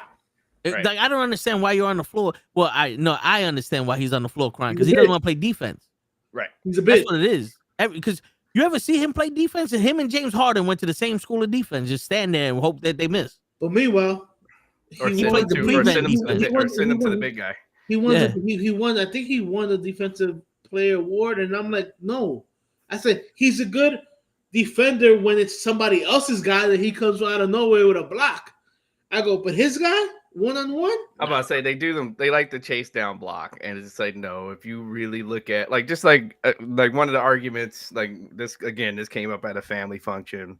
Oh, he can guard all 5 positions. I was like, okay, right now, him in his I'll even give you LeBron in his prime versus David Robinson in his prime. Can he guard him? No. Like, so I went down with Hakeem Olajuwon, Shaq. He can't guard. He can't guard nobody's centers. Please stop. He could have stopped Tim Duncan. What do you? I'm gonna be truthful. Tim Duncan swept him off the floor twice. Yes, but the only player that I saw, and he was only 1 inch taller than LeBron James, that can actually guard all 5 positions, was Dennis Rodman. And I will match you with Bill Russell, because Bill Russell was about 6'9", and so was Hakeem Olajuwon. He's not like so, so it's just like we've seen players like him before. It's just that he was this chosen one thing. He reminds me of kind of a Cody Rhodes kind of thing when he first came out. Ooh, he's supposed to be, he's supposed to just be the star. So look, he's the star. Look, and then even early on, I was like, I don't see it. I don't like. First off, Carmelo Anthony should have been Rookie of the Year that year. Yes. Better numbers overall. Yeah, you're just shoving this guy down my throat. And then we're supposed to, and then all the people that love this, that just want to tell me he's the GOAT. Okay, so wait, you guys know that word, like that acronym, means greatest of all time, right? So how can a GOAT be on? How can a GOAT be on a team he put together? Like, so you put together the Miami Heat, all the players you wanted to play with, and then you lose to that Dallas Mavericks team. Yeah. You're done. You're done right there. You got outplayed by Andre Barea and Jason and Jet. Yeah. We're done. We're done here. We're done there. Right there. You cannot get outplayed by that team and call yourself the greatest of all time. You can't have both. Yeah. And he got shut down by Iguodala, who was the 6th man. Correct. And then we can go to in other series, he got by KW.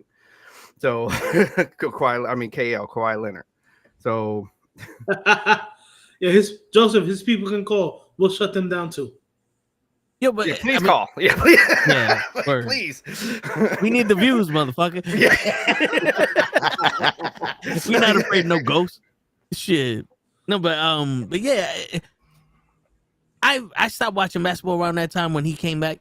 Mhm. But then I would watch the playoffs because for me, sports isn't sports until it's the playoffs because that's when I think players actually start playing That's for when real. they start, especially Yeah. like 82 I'm games, not 162 gonna games. lie. I'm not gonna lie. From '99, Mm-hmm. I think the last time I was really vested in the Knicks Mm-hmm. was '99, and that was the last year before Patrick Ewing literally left the team. Mm-hmm. And I'm sorry, I can see that James Dolan wasn't trying to win championship with the Knicks. He was too busy. Like, hey, I'm my daddy just gave me Cablevision and MSG.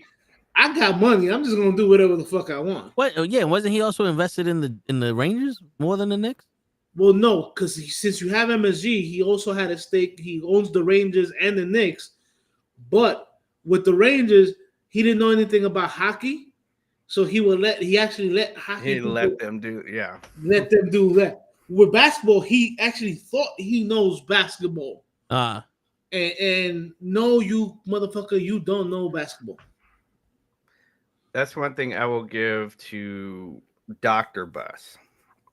Now his kid was something else, but Dr. Buss was like, no, I hired you as the GM. I'm going to go play with the girls in the stands. These motherfuckers better win. Like I hired you to put a team on the floor to win and entertain. I'm gonna worry about the Laker girls. Yeah, exactly. I'm gonna make sure we have the most poppinest girls as Laker girls. Right. I get people to the stadium. You win. Yeah, I'm giving you. With whoever talent you want to go get, just let me know. I'll sign I up. will open the checkbook. Here's the checkbook too. It's your job to get the talent on the basketball playing side. It's my job to get the talent on the shaking my ass side. Correct. That is correct. Word. And on the front row, like I'm gonna have the front row set up. Yeah, I have to go shake hands with Jack Nicholson, Denzel, and all these motherfuckers. But he knew not to let Spike Lee in that motherfucker. Spike Lee was not leaving the Garden, bro. No, I know, but he jinxed us. I'll never forgive him for that shit that he did to Reggie Miller. Oh, when he got Reggie Miller going. Yeah. Stop. Okay. That was fucking. I understand people want to say it was his fault, but my man Reggie Miller literally shoved the shit out a Nick that I really don't like in John Starks. My man, you literally saw him go. No, he Starks is fine. All of a sudden, you see Reggie Miller. I didn't do it. Oh, here's the basketball. Thank you. Yeah, he pushed off. He even thought there was a foul that was going to get called, and then the ball came. He's like, "Well, they didn't blow the whistle." The ref was too busy listening to fucking Spike Lee talk shit. Okay, I'll give you that one. You're probably right. Yeah, you're probably right. The referee was talking, but the Spike Lee was probably talking to the referee about ashwagandha. Word, the fucking shit to Aaron Rodgers, that motherfucker, boy. You just like fucking sparking me, that motherfucker. Son of a bitch. Everybody's setting toe off. Word. Y'all pushing this. We not even in the rest of shit. But Aaron Rodgers is out for a couple of games or something. Good for that fucking cocksucker. He's probably gonna go on another podcast and run for president again, motherfucker. Where's your king now, bitch? Huh? Where's your fucking ashwagandha shit now, Mr. I am the law, motherfucker? Wait, I'm trying to look at where is this bitch at? Where the Steelers? There you go, the 6-4. Fuck you, 6-4. Zach Wilson was 6-4 with the Jets too, you cocksucker. Piece of shit gonna come in here ruin our goddamn. We had a Super Bowl team, and he's the reason why we did it. He's the reason. Him and the fucking coach. Fuck him too. I don't even know his fucking name. He's Aaron Rodgers Jr. Bitch. Who? The coach of the fucking Jets when Aaron Rodgers was there. Aaron Glenn? No, not Aaron Glenn. The guy before him. Nah, no, don't do that. Robert Saleh did his thing. He did his thing until Aaron Rodgers got there, and then he just got on his knees. You want to be the offensive coordinator too? We'll let you play the offense. You can call the plays. You can get the fucking staff. You can do whatever you like. Well, you do know that he had Robert Saleh turned into fucking T.I. real quick. you know Robert Saleh had no choice into picking. I'm glad I came Bullshit. on this show. Yeah, bullshit. He had no. He's a grown ass fucking man. No choice. I saw the fucking Hard Knock shit. No one had a bigger smile on his face than fucking Robert Saleh. Nigga said, I don't know nothing about offense anyway. Son of a bitch. Fuck That's that. one thing about really good coordinators that become head coaches. Like it's, sometimes like there's a lot of them that don't really work out as head coaches, but they're excellent coordinators. I'm glad you're here because this is something that me and Show speak about a lot. Mm-hmm. You can be a great offensive or defensive coordinator. Mm-hmm. Does not mean you're going to be a great head coach. No. Because people forget when you become the head coach, you have to think about offense, defense, and the special team. When you're the coordinator of a specific unit, that's all you got to think about. Yep. And then you don't have to be if you're only doing about a specific section of the team, you don't have to be or try to be as charismatic as the head coach. No. Because as a head coach, you got to motivate every single motherfucker there, including your coaches. Right. So not only you got to worry about the players, you also got to worry about the coaches. Yep. As a coordinator, all you got to worry about the players. You're the defense coordinator? All right, motherfuckers, I need you to play defense. And leading me to that is, why the fuck is this motherfucker Shea Bowen still on my fucking team as a defensive coordinator? Because not only did he master the art of prevent defense, he also mastered the art of prevent firing. God damn, they fired Dable, who I love, but they keep this motherfucker. It wasn't Dable's choice. Sure it wasn't. You see how it feels? To get fired. That right, it wasn't Dable's choice to get fired. But to be honest, I don't know. And then everybody's talking about him with the record and shit. Mm-hmm. But then everyone complains about how the defense lost all those games. I understand he's the head coach, but if you're doing prevent defense, wouldn't your defensive coordinator be the one that's calling the defensive play? Bro, the Giants are 0-4. Think about DJ. Listen to this. Mm-hmm. They're 0-4 in games. They've had a 2-touchdown lead. Okay? 2 touchdowns lead. They're 0-4. And in 3 of those games, they took a 2-score lead into the fourth quarter. Bro, they were up at one point with like maybe 6 minutes to go against Denver, 22-8, and lost that. The defensive gave up 33 points in the fourth quarter. How did this motherfucker still have a job after that game? I can do that right now. Bro, not only that. I can go do that right now. No break. We're blitzing all night. Bro, If they gain another yard, I'm pulling each and every one of you out. bro, you have, Hey, they remember. bro, it's the Titans. Listen, DJ, just listen to this, right? You have Brian Burns, Mm-hmm. the Kayvon Thibodeau, Mm-hmm. Carter, Dexter Lawrence on your front seven. And you cannot be creative on how you create blitzes? Nope. I don't know how versed you're in football, but you remember Shane Shane Ratliff from the quarterback from the New Orleans Saints? Mm-hmm. Before we played him, he was 0-10 as an NFL starter. You know what he said about that defense after he played it? It was the easiest one. It was easy to read. This is a guy that was 0-10. How does he tell you? And a guy that was like, yo, he can be confused very easily if you do crosses or you blitz him or whatever. Or just hide it. The guy said that the defense was easy to read. That means that you have no creativity whatsoever. I kind of agree with Joseph or Jose. Yeah, it's Joseph. Yeah. Okay. Yeah, he doesn't know. Yeah. Dude, my Giants don't blitz. Now we're like in the middle of the pack when it comes to sacks. Mm-hmm. We don't blitz, and I'm like, yo, how do you guys not blitz? Bro, I can go be a defense coordinator right now for the Giants and do a better job than this motherfucker's doing. I think all three of us. Yeah, Again, no it can't be any worse. Yeah, exactly. Bro, I was at the bar with Le in week 2 with the Giants versus Cowboys. Uh-huh. Right, and we're there when Russell Wilson hits Malik Neighbors for the go-ahead touchdown. Right, and Le's like, yo, you guys got this game. I'm like, no, we don't. Shut up, Le. I go, we got this game if my defensive coordinator does not play prevent defense. I have my head down. I'm like, yo, don't play pre-defense. All I hear is the commentators. Well, it looks like the Giants are in the prevent defense. I go, we lost the game. Yeah. And Len was like, yo, dude, how do you, boom, 15-yard completion to the tight end in front of my middle linebacker? Right. Dallas kicker comes out, kicks the game-time field goal. And Len's just look at me like, yo, how the fuck did you know that was going to fucking happen? I'm like, yo, because you prevent defense prevents you from winning the game. I've been saying it. DJ, I've been stopping them the whole game. Why would you?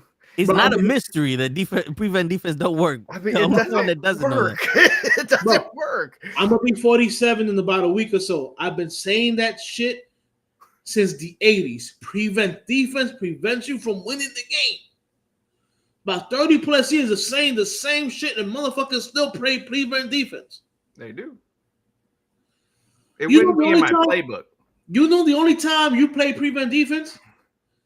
At halftime or when you see that somebody's throwing a Hail Mary. Hail Mary. That's it. That's it. Yeah. During the rest of the game, you play the defense that got you the lead against Denver. We're up. Toe and Cap picked me and Led up from the bar because we went to go see The Last Dragon. Right? And Led was like, yo, you guys have this game. And I'm like, no, we don't. So we're in the car or whatever. We get to the movie theater and I see Giants 22-8, like 6 minutes to go in the fourth quarter. And I'm like, just run the ball and don't play prevent defense. They did it. They try to throw the ball and they play prevent defense. And I'm just like, the opposite. The exact opposite. So you're stopping the clock every time the ball hits the ground for the other team, right? When you could have been running the clock out. Bro, and even, let's say you get 2 possessions in that time, and Denver uses it 3 times out, right? Right. And then so the second possessions they have no more timeouts, bro. You hike the ball, you run it, okay. No matter if you get stopped quickly or whatever, doesn't matter. Yeah. You line up. You wait till there's 1 second left on the game on the game clock or whatever the play clock. The play clock. You hike the ball and you run the ball again. Yep. Okay. They can't stop the clock, so you take your sweet ass time to get to the line of scrimmage. Yeah, that's prevent defense. Yeah. Right. That's the yes. Third and whatever. You still hike the ball with 1 second left on the play clock, and you turn around and you give it to your running back. And meanwhile, you tell your running back, yo, 2 hands, motherfucker. Right. If you run with 1 hand, I'm kicking you off the fucking field. 2 hands on the fucking ball. Right. Run the ball. If they stop, you got 4th down. You come to the line of scrimmage with your special teams. You wait until it has 1 second left on the play clock, and then you punt away. And guess what? You're probably still up 10 points with 1 minute left. Right. At that point, it's impossible for them to win the game unless they get score a quick touchdown and get an onside kick. Right. It's not that fucking hard. No, it really isn't. I mean, if I was the defensive coordinator of the Giants, I'll have 1 play. It's called 2 dimes in the nickel. You go hit that motherfucker. Bro. You put up a picture of the quarterback of the other team and you say, hit this motherfucker. And the rest of y'all do your job. That's it. No, bro, against the Bears, we're up 10 points coming into the fourth quarter. As a matter of fact, we have up 10 points with 5 minutes left in the fourth quarter, and you let Caleb Williams score 2 touchdowns? Caleb. No. It's Caleb for you. As per you, So you said his name is not Caleb. It's Khalib. Okay, I keep forgetting which one I said. So when you say it, I'm thinking you're saying it right. So DJ, the guy has looked horrible the whole game. Right. Fourth quarter, And then all of a sudden, you learned for 2 touchdowns. Surprise, motherfucker. I've been waiting for this. And yes, and they're gonna go into prevent. Yo, but my whole thing is, after that game, that's the game that got Dable fired. Why is the defensive coordinator still on this team? He gives good blowjobs.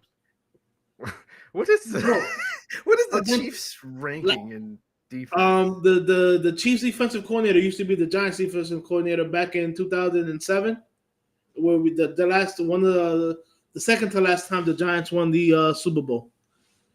But he's creative in his blitz. 7th. I'm about to say, yeah, not bad. 7, 6 in points. Yeah. Not bad. Now you would think people think Kansas City, they don't think the defensive coordinator. Right. But the last couple of years, the Kansas City has been winning because of their defense. Don't get it twisted. Well, and And the three the guys ref. and the other 3 guys that are on the field to help them out. Yeah. Zebras. I mean, think about that. You got to have somebody to stop them. So I can't stop the referee from doing that. Like, I mean, yo, listen, you ever seen The Longest Yard? I have. Which nut you want this in? so like if you look at the Giants, the only game they really weren't in was week 1. Mm-hmm. Week 2, they should have won against Dallas. Yep. Week 3, they played a pretty good, decent game against Kansas City. I think so. Yep. Then they took Russell Wilson out and they put the Chargers, who were undefeated at that time. They beat the Chargers. Right? They have New Orleans. Huh? I call them the Clippers. You gotta call them the Clippers? Okay. Yeah. Next week after that, they have the Saints. They're up 14-0 against the Saints by the second quarter. You think it's a blowout, but no, they lose to the Saints for some stupid.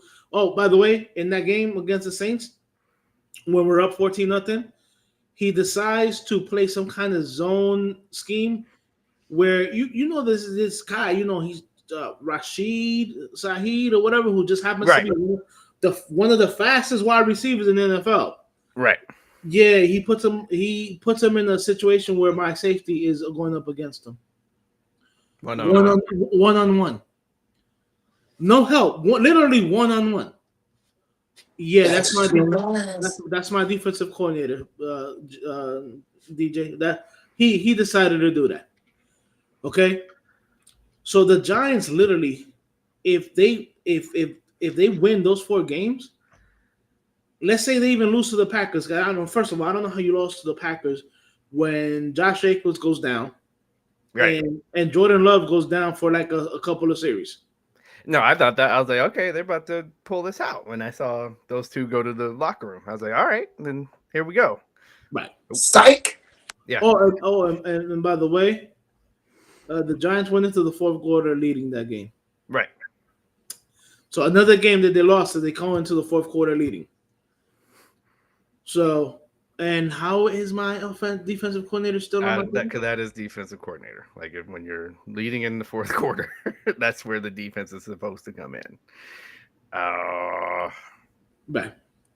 So was it? Got some pictures or something, bro? Was it really Brian Dable's fault, or was it my defensive coordinator that fucking sucks?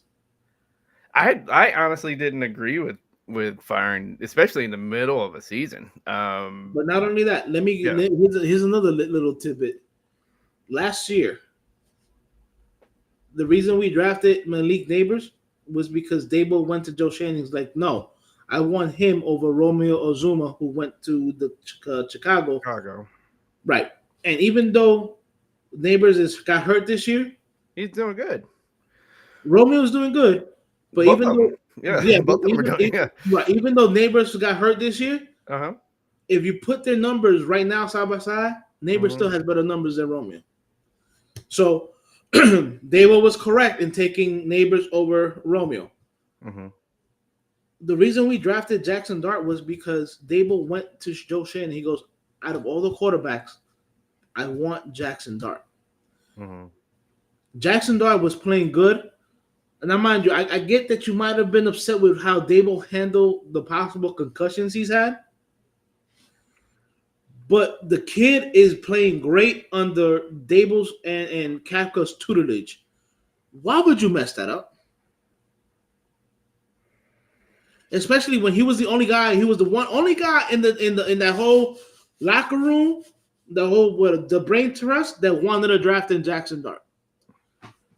So I tell people straight out, when Jackson Dart comes back and he regresses, I don't want to hear shit. I hope he doesn't regress. Right. I hope he doesn't. But if there's some form of regression there, I'm gonna go to all the Giants fan and to John Mara and go, you fucking idiot, you. Or as Toe would have it, you fool. You fool! You stupid idiot. You got both. Indiana Jones. Bird. Joseph, nobody but Indiana Jones ruined Indiana Jones. Okay, stop it. Give him time. He's looking for it. I know his face. See? All right. A burger, it only ruins a burger.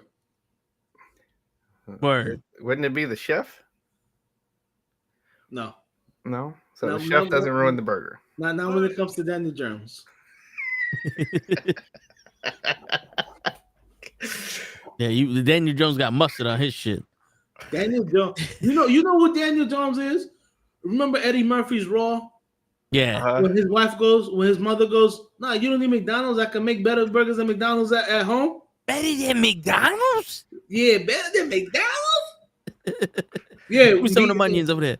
Yeah, Onions? And it starts fighting. That don't look like McDonald's. onions. They don't Yeah, got but onion peppers. Yo, you know what the not funny McDonald's.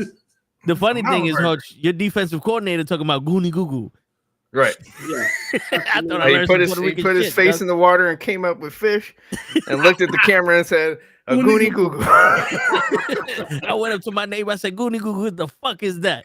I thought I learned some Puerto Rican, Gus.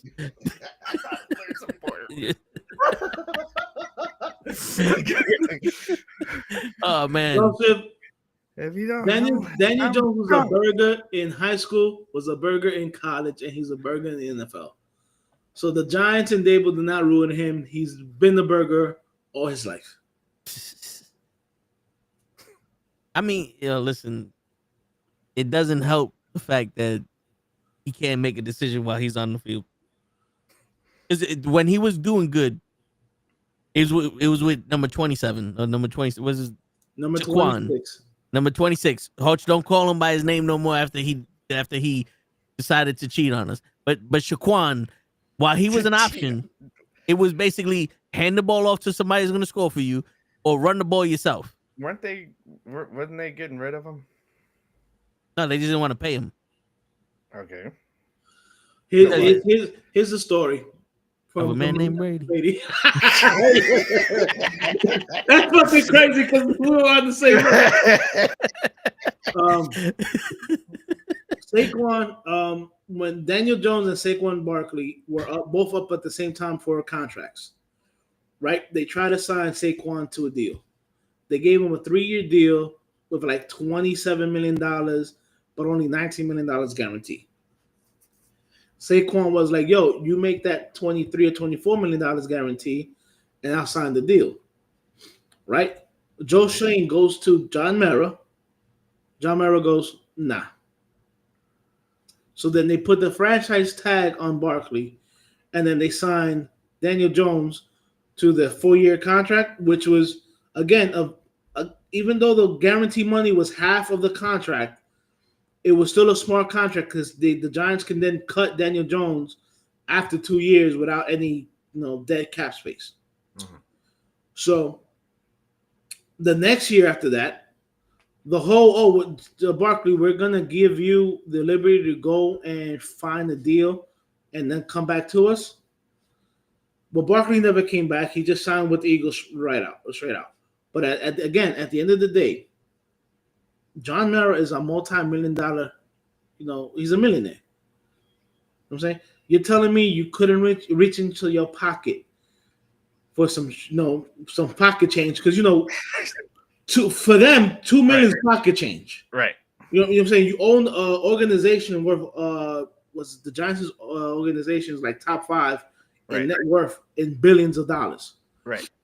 You know what I'm saying? So you're telling me you couldn't come up with like $3 more million to be like, hey, just to make sure that you don't go to to Philadelphia, here's the extra $3 million.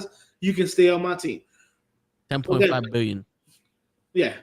So $3 million would have kept Barkley in a blue jersey. Correct. And away from a green jersey. Yeah. So there it is.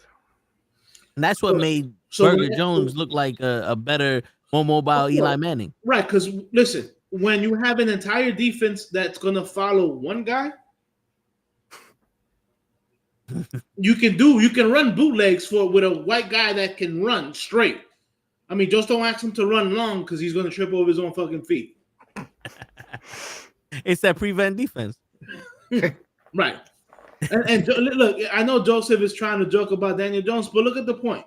Jonathan Taylor has more touchdowns right now than Barkley ever had. Last year with the Eagles when he was killing with the Eagles. And we still got like maybe 8 games left in the season. Jonathan Taylor is the reason why the Colts are where they're at. If Jonathan Taylor gets hurt, and I'm sorry, Joseph, I hope that doesn't happen. If he gets hurt, you're going to see the real Daniel Jones because you already saw him against the Steelers. Okay? My man had 5 turnovers. Not 1, not 2, not 3, not 4, but 5. 3 interceptions and 2 fumbles. Yeah, 5 times.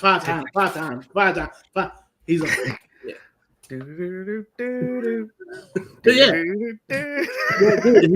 He is. I'm sorry. He is what he is. If you don't ask him to do much, he's a decent quarterback. If you ask him to actually be an NFL quarterback, he sucks.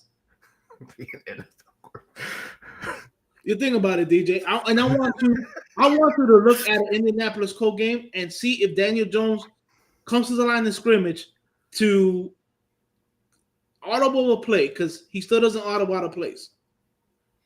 He doesn't kill. Bro, yeah, no Omaha, none of that. Kill. Yeah, he comes to the line of scrimmage and goes, okay, I'm gonna throw it to this wide receiver, and you see him when he hikes the ball, you see him throw to that one receiver that he's been looking at from the very beginning. That was Zach Wilson too. Zach Wilson can stare down the receiver, correct? Right. But then Zach Wilson had natural arm talent that you can't teach. That Daniel Jones doesn't. Yeah, he had a rocket launcher. Yeah, he's that Jeff George. He just didn't know where to throw it. Yes, Jeff George. Yeah, that's a great. Yeah, Jeff George had a fucking gun, bro. Ooh. I could throw it off of his pinky toe. Like he could be running backwards and be on his pinky toe and just 88 yards. What? You're not supposed to be able to do that. Bro, you know who was good at that? He looked like he just flicked his wrist. Was Michael Vick. Michael Vick just flicked the wrist. Yeah. He was like, parallel to the ground, defensive tackle hanging on him. Flick with the wrist. Yeah. Wait, what the fuck? Like that. I'm going to concessions. Yeah, that's a fucking bro. Yeah. He had like 4.1 speed. That's like the only the time I saw something like that live was like I watched Ichiro play live one time, and this man robbed a home run, and then the guy was like thought he was like he thought it was gonna be a home run, so he had to gun them out at first. He had to go back to first, and this man hopped it to the first baseman. I'm just like, okay, I'm done here. I'm done. I don't need to see anything. I can leave right now. I don't need to see anything else tonight. Bro, you got to see some of Bo Jackson's throws, bro. Oh, Ask Kenny Lofton about that. Bro, the throw he made against the Yankees from right field all the way to third base. What? Because then you get Kenny at home trying to tag. He did. He got Kenny at home. Kenny Lofton. Kenny Lofton, one of the fastest guys in MLB. Right. And then, well, yeah. Yeah, dude. And from left field, he threw the home plate and no hopped it. How do you do that? Deep left field. It wasn't like he was like in the middle of left field. No, he was like the warning track. Right. No bounce on a frozen rope to the catcher. He threw a strike to the catcher from the warning track in left field. The man was a beast. If it wasn't for that hip injury, he probably would have been one of the greatest baseball players we ever saw. Oh, I was there for, and then I was for football. I was there for a LA Raider game, and one of those sweeps where, like, they just sweeped it to the right, and then he just outruns. How do you outrun the freaking safe? Like, the safety can see it's a sweep, and he's trying to run, and by the time he gets over there, he's already going by. I'm like, that's I'm like, that's stupid. How did I just see that speed, but then he also runs over. And then he was running over. Yeah. The Bonds. Right. Who was one of the greatest college linebackers ever. The Bonds. Right. Literally runs him over like he's nobody. So, yeah. But, not for nothing. The only reason he popped his hip was because and the doctor said he was running with so fast and with so much force. He goes, anybody else get tackled like that, they pop up like nothing happened. He literally, he is the reason why his hip popped out. Yeah, his own body yanked it out. And the craziest thing about Bo Jackson is, and I don't know how this is true, how if this is true or not, but he said he never worked out in the gym. I heard that too. Yeah, no, I saw the Bo. He was country fed. He was a country fed farm boy. Yeah, right. Is that hard work? It was doing stuff like dunking sticks, getting hay, stacks of hay, bro. And then I know that sounds funny. Like, just think about it for everybody watching the show. Just think about it for a second. Imagine dunking so that means it's not a ball, it's a stick, and he's going up with the stick and dunking. Like, you know how much higher you have to jump to dunk a stick. Like, put it that way. So, and he's out there dunking sticks. Bro, the man was scary. All right, and if you don't want to know, just look how many bats he broke over his head, over his knee. People don't do that. No. He literally snapped a baseball bat like it was a twig. Right. So what do you think about the allegations of them saying that he was on steroids? Let's see the paperwork. I'm gonna go the Barry Bonds way. Yep. He never tested positive. Bonds did test positive. He just wasn't. It wasn't an official test, but he did test positive. Hey, I ain't hear about it. And then if you're going to tell me that you tell me what weights I lift to make my head go 3 hat sizes, and then we'll talk. Ashwagandha. Kid. 3 hat sizes. I ain't never heard that shit before. It's like guacamole, ashwagandha. It just fucking popped up out of nowhere. Son of a Actually, it's been around for years, baby. No, it hasn't. Fuck them. It's a TikTok thing, ashwagandha. You got gut problems? Ashwagandha. You fought too much? Apple cider vinegar. Like sugar? Eat some potatoes. Like, fuck you with this shit, asshole. TikTok is gonna make me healthy. Fuck you. Oh, I love it. I mean, look, I'm not gonna lie. Back in those 80s, yeah, a lot of people in football were on steroids. No. Everybody back in them days was on cocaine. Right. And steroids. It wasn't steroids. It was cocaine. It was a hell of a drug for a reason. Look at Lawrence Taylor. Trust me. Lawrence Taylor was on that shit. Oh, man. Well, look, they would do steroids to get bigger in the gym, and they would do lines at halftime. I remember Lawrence Taylor one time said that he went into the halftime. That's in his book, yeah. Yeah, he went into halftime and did a line. Right. Yeah, Yeah. who was it that was like, we took this drug to do this, and then we took another drug to get our dick up? Probably Romanowski. Because it was like, yo, because you know when you was big with the steroids, yeah. This is rated R, guys. Not bad.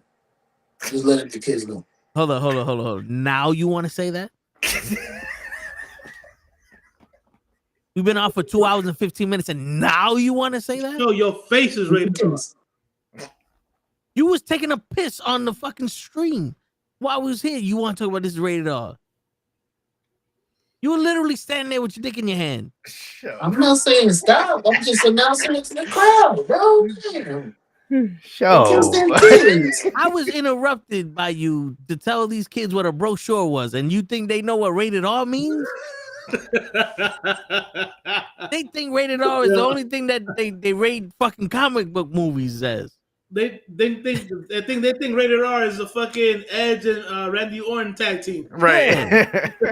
Motherfuckers. Oh my god. Yeah.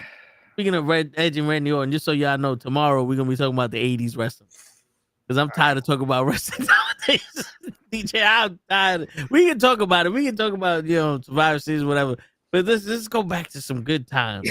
We're gonna go back to the You know what I'm saying? Let's let these kids know what it's like to watch wrestling that was actually good. But yeah, so here on this show we also do predictions. All right. So every week we make predictions on who we think is gonna win the games. Okay. And we do like sometimes I'll be like, this is the game I would bet on if I had fuck you money. Right. And then we pick the games of the week. So last week the two games that we was like we should bet on was the Jets and the Giants game. Okay. Or the Jets and the Giants, because that was the biggest payout. Right. And in the beginning of the Jets game, I was like, oh, I should have put some money down. And then when the Jets game ended, I said, thank God I didn't put no money down. Psych. Your word.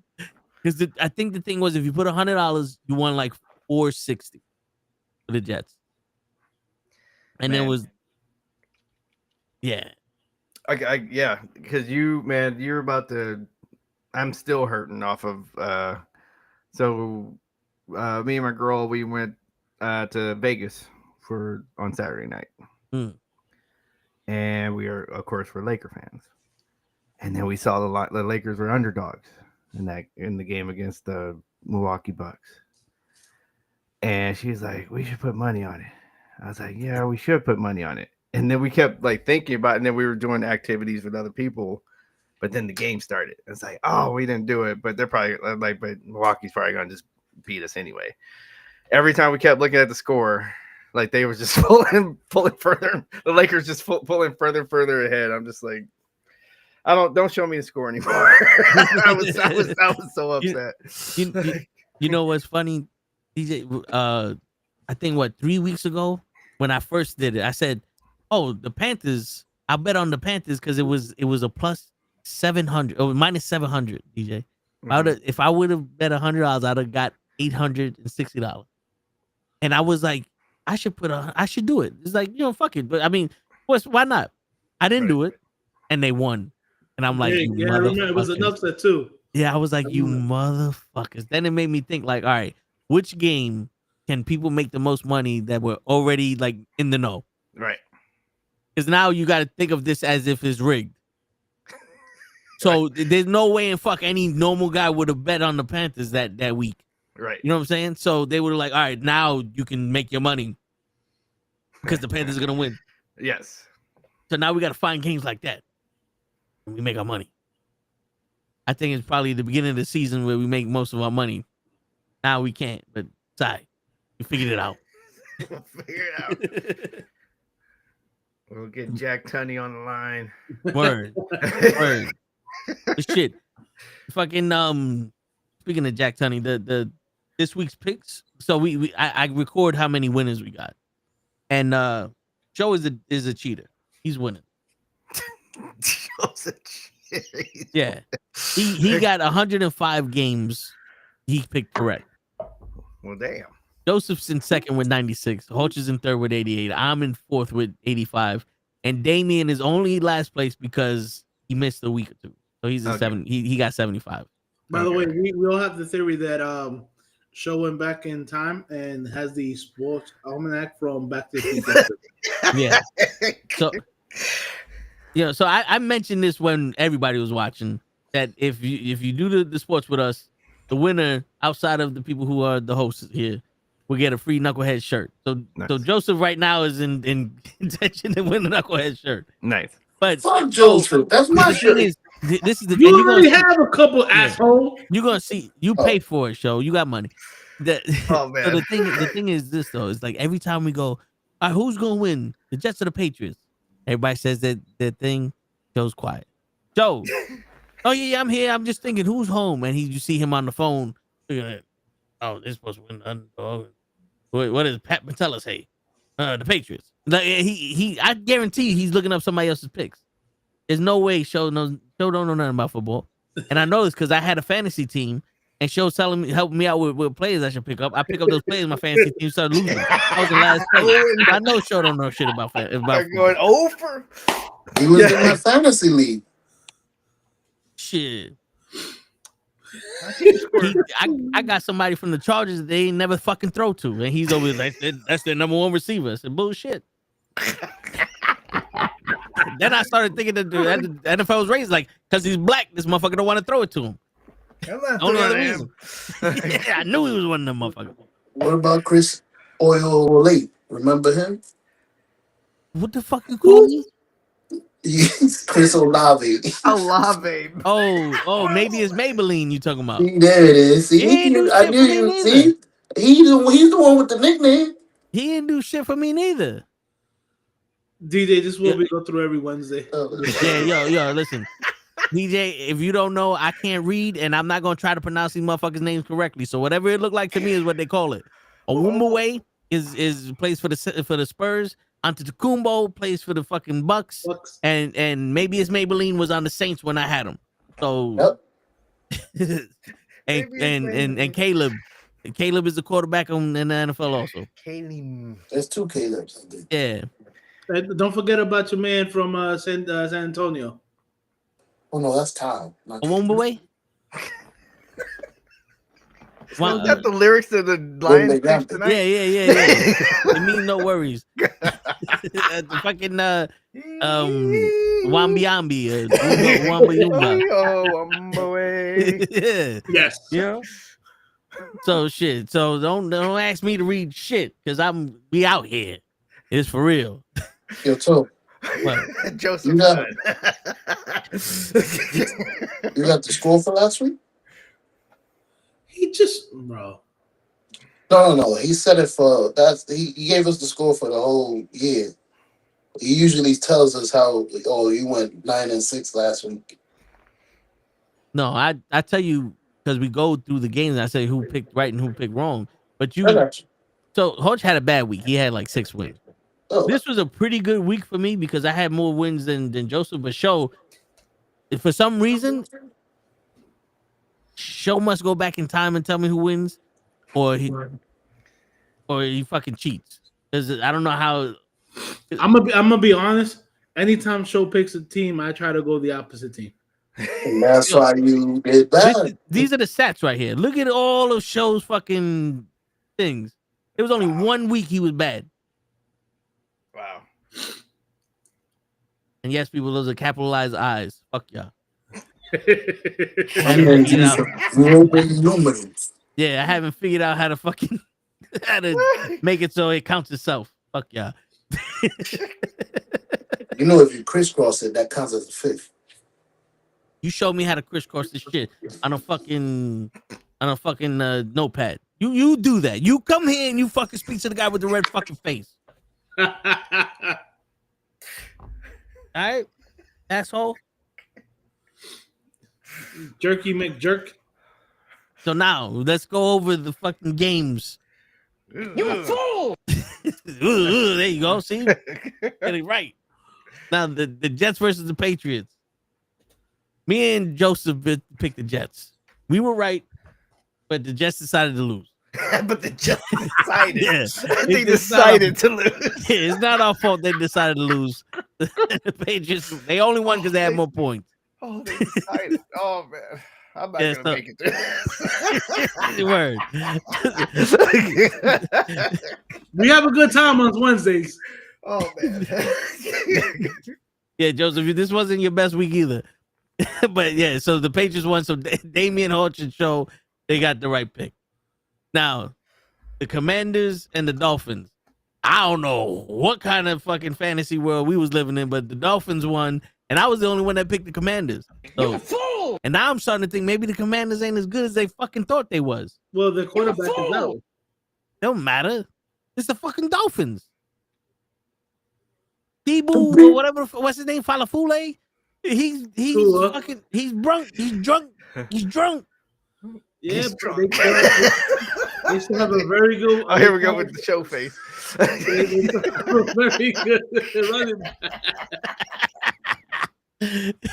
Shit. Yo, not for nothing. But imagine you know out of nowhere you wake up and that's the first thing you see. Oh man, you have a heart attack. Man. CTE to it. That's see. even fucking Joseph no, but Joseph picked fucking Dolphins over the asshole. And then all right, then the Panthers beat the Falcons, and me, Joseph, and Dom picked the Panthers. So Joe, You fool! Hutch ain't a fool because he was just trying to prove Show wrong. He's just trying to prove show wrong. Word. I took the Falcons before Show did, and then when he said I'll take the Falcons too, it's like fuck, it's too late to change my pick to the Panthers. So Word. there's no flip flopping. Once you say a team, Yeah. that's who you take. Right. Joe likes to flip flop, especially the week after. Mhm. Like I bet you right now he was like, "Oh, I didn't pick them." Did I The pick Buccaneers, it? the Bills beat the Bucks. Mhm. Me, Hutch, and Damien picked the Bills. So Show You fool! I the thought you said Jaguars. they good. The Jaguars beat the Jaguars. Chargers.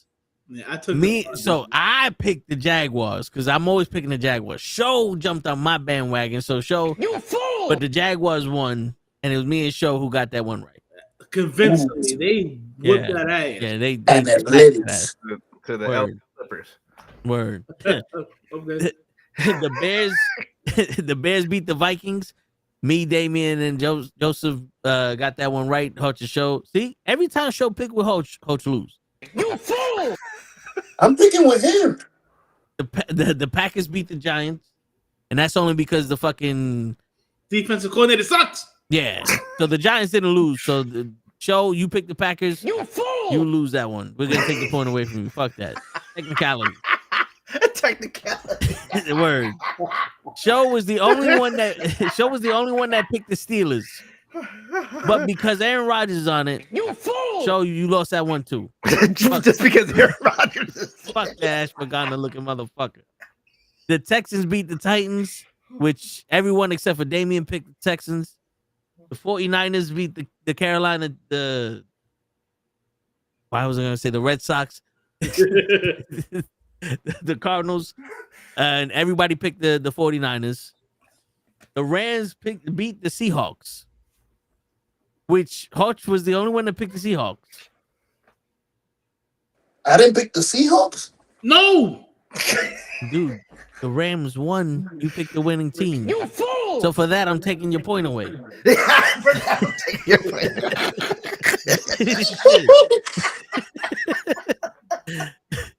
The Ravens beat the Browns. Everyone picked the Ravens. This one was a split down the middle with the Chiefs and the Broncos, but the Broncos won. Hutch and Jose picked the Chiefs. I told y'all, Show changed his pick 3 times in this game, so we're taking your point away, Show. You fool! The Eagles beat the Lions, which I was surprised because the Lions do pretty good. Look at his fucking face. Looking like Ashley Larry out here. The Eagles, with the help of the refs, beat the Lions. And Show and Damien were the only one who picked the Eagles. They knew they were cheating, so we're taking your point away, You Show. fool! And the Cowgirls beat the Raiders, which I thought this week the Raiders was actually going to play football, but apparently they didn't. They decided not to play. They need to and just the go ahead and Cowboys- get the number 1 pick. Just Yeah. lose every game. Yeah, well, number 2 pick. Let the fucking Jets do something. You a Raiders fan? Show and Damien picked the Cowboys. I'm a Raiders and Rams fan. Yeah. Yeah, so since fuck the Cowboys, Show, we're taking away your pick also. You fool! Yeah, You took all my points away. because fuck the Cowboys, and we knew you was cheating. Dang. Word. I'm telling you. Now, no cheating this time. He paid off Ashton Genty Word. and Shit. when you get the ball in the end zone, don't run out of it. Just get tackled in the Word. end zone. This week's games, and Joseph, we need you to hurry up. You probably be cheating too. You're in second place and shit. Uh-oh. We got the Bills versus the Texans. I'm gonna pick the Bills. I'll take the Bills. Bills. I'm gonna take the Bills too, bro. But How then he- Thursday game how be slowly- good. Bro, really? Oh shit, Tupac's here. What are you talking about? That was Tupac. Mob Deep. Oh, Ain't no such thing. Word, ain't no sunshine when on. All right, the next game, the Jets versus the Ravens. Y'all already know I'm picking the Jets. 3 years Ravens. straight, I've been picking the Jets. I'll take the Ravens. Yo, the only time I didn't pick the At Jets home. is when they won their first game. I'm going with the Ravens. Quote the Go with the Ravens. Ravens too. Whoa. Ain't you a Jets fan? Nope. I He's was a a Jets fan last Burger week, Jones too. fan. Justice says Ravens. Sorry, Joe. You know I love saying y'all was wrong, but I'm the only one picked the team. Yo, so the next Yeah, game, once a year. the next game is Aaron versus the Bears. I'm picking the Bears. Fuck him. I don't think he's care if I playing. lose. I'm never picking this. I don't think he's playing. I don't care. Hey, Ron. For them at home, it's the Steelers versus the Bears. I'm going Bears. DJ feels how much I hate this motherfucker. Where you playing? I Chicago? just think the Bears are a better team than them. Or They're playing in Chicago, yeah. Let me pick first. I go for the Bears. Like that whole won't pick my team. I'm gonna That's go it. with the Steelers. Arch was going with the Bears until Show said something. Ooh. I see. That's why I said let me pick first. I got you. Watch them have another bad week. And watch you get Shit, you know it's wrong word. Fuck. Yo, DJ, this man literally said that Jackie Redmond is not a good-looking woman. So Yeah, he said she's older than shit and she wears too much makeup. that alone is gonna get him some. Word. The Patriots versus the Bengals. Ooh. Where they playing? Cincinnati.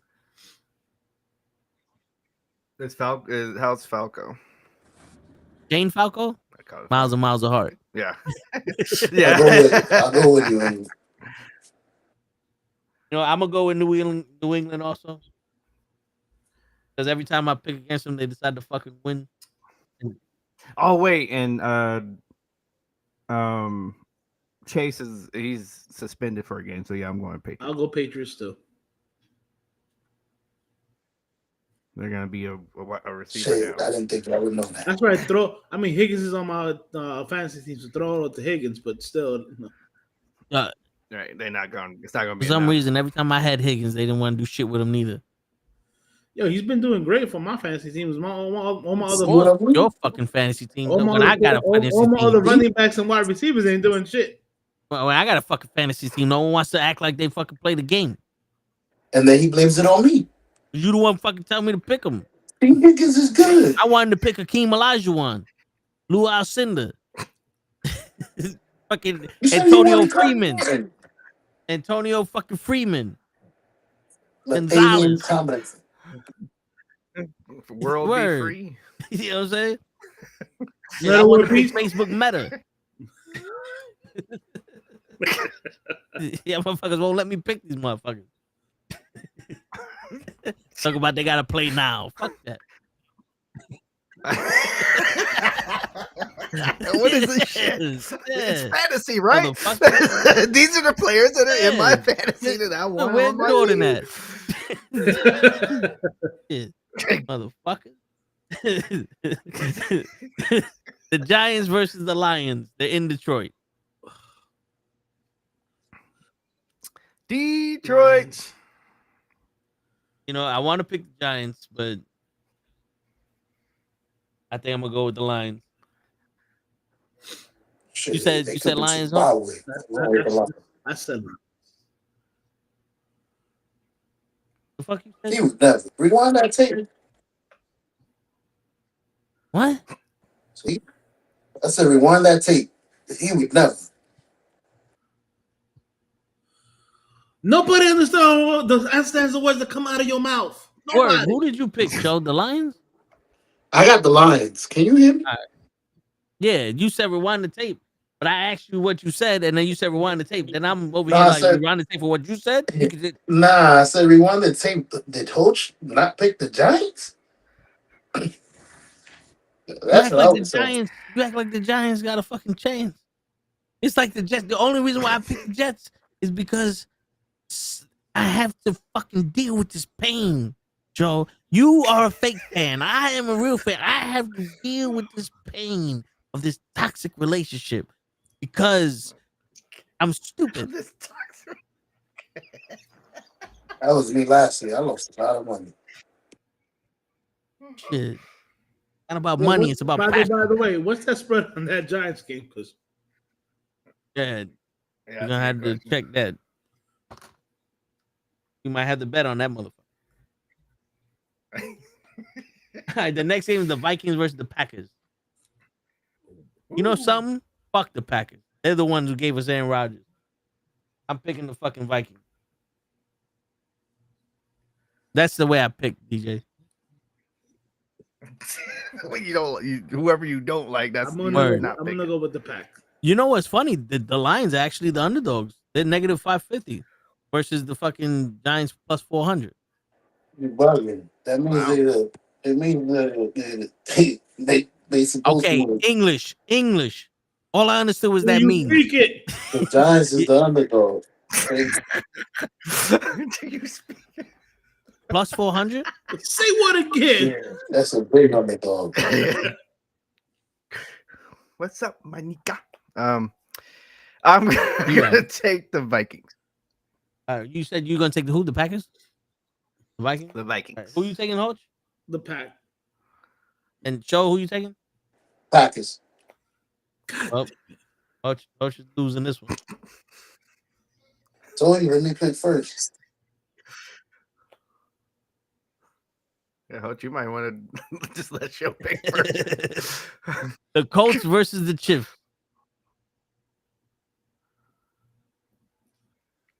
I'm going with the toilet seats.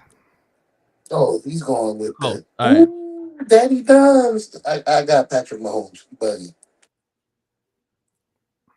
You know something? I'm sorry, Hodge, but because Show got Patrick Mahomes, I'm picking the Colts. Cold. Tell you. No, I picked the Colts, DJ, 7 weeks in a row. And these guys made fun of me 7 weeks in a row. 7 weeks in a row, I won. Well, because we didn't expect the running back to be the greatest player in the Colts world. haven't won 7 weeks in a row yet, asshole. Punk ass bitch. They 7-2. Yeah, there's no way. Hey, they're 8-2. No, they're not. Oh, see? My bad. You wrong again. I'm gonna take the Chiefs.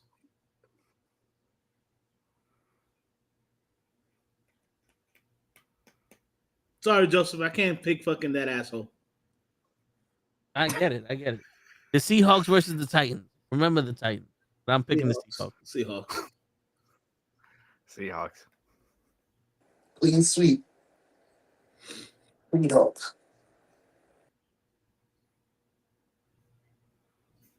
Oh, no, I forgot. Toes picking the Titans. I'm right. All right, the Jaguars versus the Cardinals. I'm picking Hold the on, Jaguars. Joseph hasn't put a pick. All right, the show just trying to piss me off. Joseph, I put Joseph for the Seahawks anyway. I knew he was gonna. The Jaguars versus the Cardinals. the I'm going to go with the Jags. Jaguars. Hey, wait a minute. Going Jags. Every time we clean sweep, we be, oh, you fools, you see.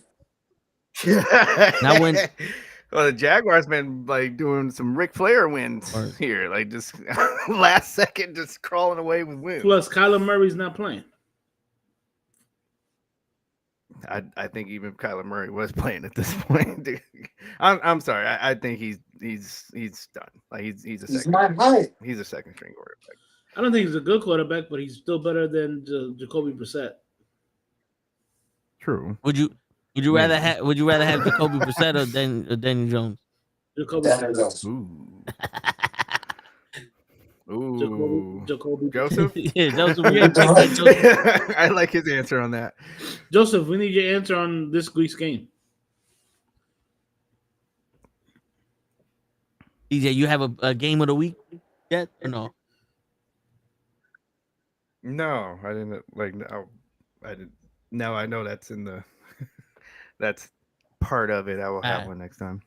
Browns and Sanders gets his first one. Wait a minute. Well, we haven't gotten to that game Yeah, yet. the Jaguars and the Cardinals, bro. Man, Shit. You want to take the Browns to the Super Bowl already? Because we got prime time was about to be starting the quarterback. Shit. All right, so since he's picked his Browns or the Raiders, DJ, you picking the Raiders? Oh, Browns. Oh, you picking? Oh, No. Yeah. I'm gonna pick the Raiders. Just Lose and lose happily, please. I need them to keep losing. Like as a person that knows how this works, like you don't want to be in the be in the middle. Like to me, the 49ers are one of the teams, like they're in the worst possible situation. They're good and in the middle, and they have these older players that are not going to play. Like they're going to break down, and they don't have a way to get more talent, and they spent all this money. They're in the worst possible position. So like it's like they have to. If they don't win the Super Bowl, it's going like they're like I give it 2 more years, and they're going to be like a dumpster fire. So that's like I'd rather be on this end where we lose, keep losing, and then let's get a quarter. Like they just need a quarterback. Their defense is actually not that bad. It's just the quarterback. Daniel Jones might be available. He's got what 13 interceptions. Damn. So, and I don't think I'm kidding. I think he has like 13 or 14 interceptions. Yeah, Gino. Yeah. So that's the problem. Like if it's one thing I can point to as the problem, Even there it DJ is. over here talking about the X jet. Son of a bitch. Yeah, it's true, huh? So yeah, please lose. Sanders, get your first. I love Max. No, they ain't trading Max. Like that's the one. Who they trading him for, Joseph? The Jaguars or the fucking Cardinals? Right. They're never trading Max, dude. Sorry. Joseph, we're still missing the pick from you. Come on now. Word. Who you got, Coach? The Browns or the Raiders? Joe's gonna pick you. Why you picked the Browns? Oh, you picked the. Oh, but for that other game, we don't have it. Yeah. No. That's the Raiders. Coach, who'd you pick? The show just took the Raiders. I'm definitely taking the Browns. Oh. Austin Jaytree is gonna Michael Myers the shit out of the Browns. Wait, he's gonna Michael Myers the shit out of the Dolphins. I said out of the Browns. Oh, all right. Don't yell at me, man. Supposed to be a civilized fucking show here. The Eagles versus the Cowboys. Game of the week. All right, that show's game of the week. I don't know why I put you down for the Eagles. You ain't gonna pick the Eagles. I'm picking the Eagles. Who you got? I'm going Eagles. You got show. You got Coach. No pick. That the Eagles? This is crazy. Fuck them both. I hope the fucking stadium blows up. Pick somebody. I think that's the Eagles. So you're picking the Cowboys? Is that what you're trying to say? I'm gonna let Hoach pick, and I'm gonna pick the opposite. No. Go ahead, motherfucker, pick. You know what's crazy? I'm gonna be a little erratic on this one. I'm gonna go with the Cowboys. I saw that coming a mile away. God damn it. I should have picked. So we know. He doesn't have to say it. You know who he's picking. You wouldn't pick first. I would have picked the Eagles. Oh, well, now you say that? I told you. Unfortunately, I'll pick the opposite team. You said no. Unfortunately, I'll take the Cowgirls. All right. Are we putting down our bet for the Giants, even though everybody picked the Lions? I mean, who has the biggest spread of the week? Well, all right, the Giants got plus 410. So I you know what? After this next 3 games, We're still the Looks like Joseph took the Jags for that game. Yeah, I saw them. All right, then the next game, the Falcons versus the Saints. I'm gonna go with the Falcons. I'm gonna go with the Saints. I'm gonna go Falcons. Because I think your boy Cousins is yes. I'll go with the Saints as well. And the reason I took long, the Jets are the biggest one. They 750 against the Ravens. And the Titans too are 700. Damn. Damn, he called him the foul I- cunt. Yeah, yeah, he calls the Jaguars the Fagwars. And the Chiefs are the Queefs. Yeah. I'll go with him on that one. Shit, so picking the Jets, that'd be the bet of the week. And I feel like the Jets could beat the Ravens for two reasons. Why? One, because it's their week, and two, fuck that pick, right? Fuck the pick. Fuck the draft pick. Who's stopping Lamar Jackson? Who's tougher than Lamar Jackson? Who's stopping him? Oh, Sauce Gardner. He's gonna have to fly in from Indianapolis. Man, I don't know. Did he speak English on that? Lamar didn't. He said he's gonna have to fly in Okay, from all right. Indianapolis. Lamar didn't do shit Blazer. against the Browns last week. There you go. See, look, and that was the Browns. I know because it fucking my fantasy hurt. I lost because of that shit. Fucking Joseph. I lost the Pootie.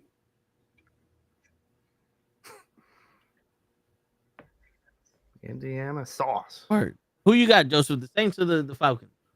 Oh, he said the Falcons. My bad. Yeah. Oh, I'm yelling at you for the Yeah, Buccaneers and the Rams. Game of the week. All right.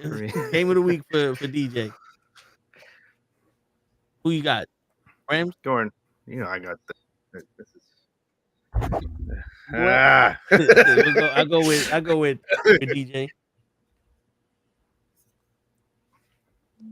Me too. Oh, now you run on the bandwagon, huh, show? All right. Yeah. I'm gonna go with the Bucks. Sorry, DJ. Coach said box don't hit back. It's a show. It is because of the show. Yeah. Good luck over there. We're gonna put the clip up. I like this show. You welcome here anytime.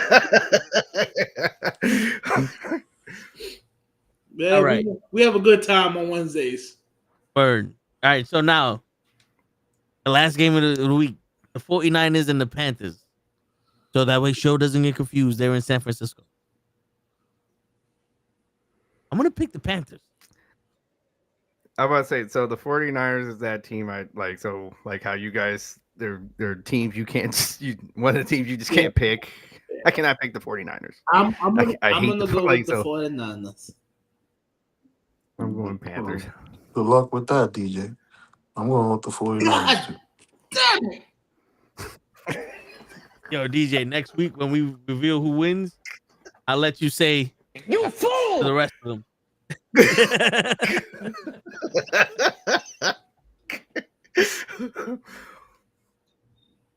Would that be the upset of the week? This will be when CMC gets hurt. Like, this will be the CMC gets hurt game. Oh, he's laying Joseph on the said that's field. game of the week for him. All right.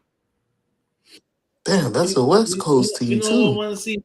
That's the Mets team. You know who I want to see get hurt? Kinda. Yeah. Barkley. This is damn. Again? Who wants Jaquan to get hurt? For the year. Damn. Because Yeah. fuck the Eagles. Yo, I hear you. I agree. Aaron Rodgers should fucking retire. Yes, he should. Yes, he should. That motherfucker. Bitch. Fucked up my team, DJ. Fucked up my team. He did. I'm gonna say Yo, DJ, not for nothing. And I can admit this. Toe was the only person I know, and the only Jets fans I know that did not want Aaron Rodgers. Okay. So, and he literally Okay. said he's gonna come on my team and get hurt in the first game. And 4 plays into the very first game, The man gets hurt. It gets hurt severely. Yeah. Oh, it was fault. So not just like an ankle turner. No, Cheap ass. he said he's going to get hurt the first game and be out the whole season. 4 plays into the first game, I was like, wow. So he jinxed I it. shit you It was not. you. TJ, we're on the wrestling podcast, and we just started, and all I hear from this fucking guy right here, Joseph, I'm so sorry, Toe. And I said, the fuck you mean? And I go, hold up. And I turn on the game, and I see this motherfucker on the floor. And I'm like, oh, my God. I knew he didn't want to play for us. He didn't want to play for us. Only motherfucker talking about, I got an Achilles tear. I'm going to come back in 6 weeks. Fuck you. It's 6, yeah. It's because he had the ashwagandha. Yeah. Fucking ashwagandha, my ass. I don't care if you went to Wakanda. It's You the know, word. back on the field in 6 weeks. Yeah. Fucking Aaron Rodgers. You fool! No, you know what it was, DJ? It was They gave me this heart-shaped herb, and now I feel like I can word, run and I forever. blow blue, the purple shit around me. No, but yeah, you know what it was, DJ? It was like the speculation that we made the trade, or we signed. We made the trade, and Coach is like, "Yo, you guys got Aaron Rodgers." I was like, wait a minute, he's not complete yet. And all I'm hearing is that the Packers are the ones holding it together.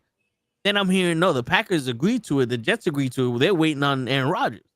2 weeks later goes by. I'm like, wait a minute. I understand how females operate. If it's taking this long for you to make a decision, you don't want to be here. That's when I came up with like, he don't want to be here. He don't want. He's testing his options, and we're the last resort.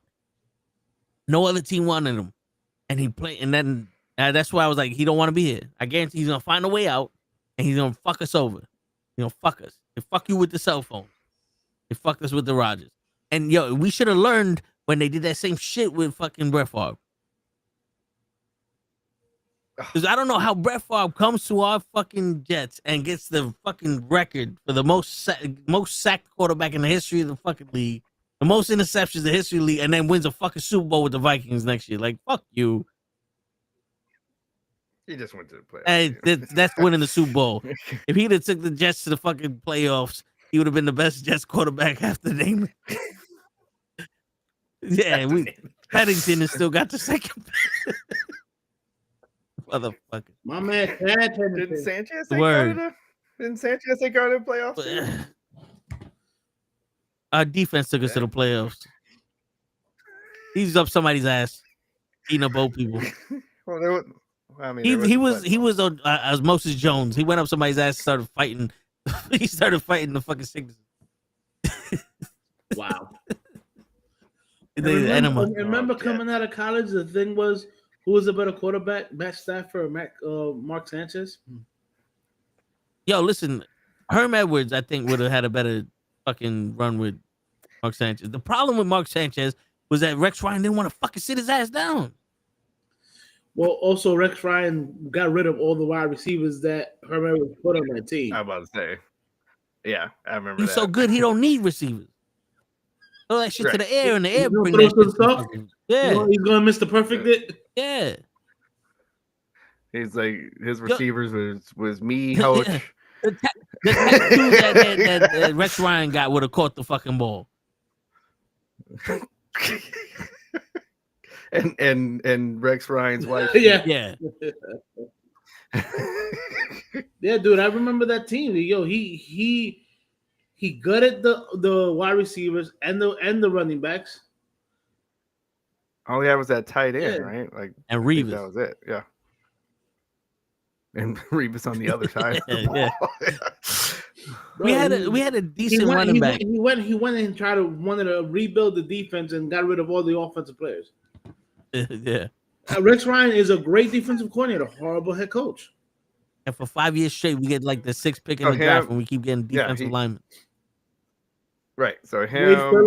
him, like I think Hugh Jackson is Wade another Phillips, one. bro. Wade Phillips, where- great defensive coordinator.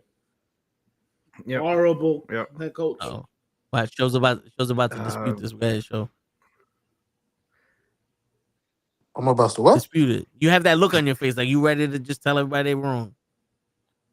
Nah, I ain't saying no, I'm about to eat. Forget y'all.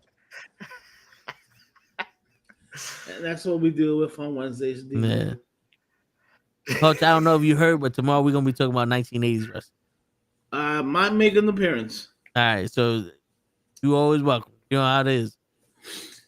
No, because the cream of the top, the cream of the crop. That's right. That's it. That's it. Because DJ every week he has to hear me bitch about these motherfuckers not knowing how to fucking tell a story or wrestle. So, But when it literally is the only thing that you can say because they can't. They have all the talent in the fucking world, and they can't put a story together for more than 2 months. Yo, you know what's crazy? On Monday, Brock Lesnar and Roman Reigns appeared, which was big whoop. And the biggest thing out of Monday Night Raw, John Cena's last, not even Scatterboo. John Cena's last appearance is that Roman Reigns came out with an arm sleeve. That is the biggest thing I'm seeing all over YouTube. It's a fucking, now we got theories. He's got leukemia again, or he got a tattoo, or that means that Jey Uso's winning the Rumble. You know what I'm saying? Like this theory, we got fucking people pulling shit out their ass because of this He shit has like that. a fucking arm sleeve. Yeah. I'm like, he couldn't just, like you said, had just gotten a new tattoo and. Yeah. Maybe he's wearing the arm sleeve because he's sore a little bit on his arm or something. Anything. Like, this is fucking New York. You don't need a reason to wear an arm sleeve. Wow. Yeah, so fuck Cody Rhodes because he was there and nobody's talking shit about him. And Show got fucking Lo Meng again. Dumplings. Look at you. Half Chinese looking motherfucker. You go speak to some young boy. Oh, the master Master don't see nobody. Which is, I always found it as funny. Like, no one realized that his name is some dumb guy selling fortune cookies. Right. Like, what? Yeah, that's part of the joke. No. The name. Yeah. His name was some dumb goy. Goy. Shit, you remember Kai and Tai? Yeah. That Royal Rumble where they kept running where they kept getting eliminated from the Royal Rumble and they wasn't in. My uncle called them one dumb shit. I mean, look, I know he's having dumplings, but I'm pretty sure he's dipping them in the cream of some young guy. Yeah, probably. The white sauce. He was about to pull out the crackers too that he's showing. Look. See? He's like, look, I'm dipping the crackers in there. Oh man. I haven't had those in a minute. This man is gonna be in bed when we You come out. He's been on vacation for like the last 3 weeks. Yeah, he's living his best life. The only person I know that don't need to go to work. Don't need. And still late. Bro. And still late. I was 5 minutes late. Shit, that's still late, ain't it? My man, he's not going to work, but it's still late on the podcast. Word. Shit. I love it. So tune in tomorrow where Show gonna be late again and eating. Show gonna be late. And we're gonna be eating again on camera. Show is gonna disconnect as many times as Monday Night Raw goes to commercial.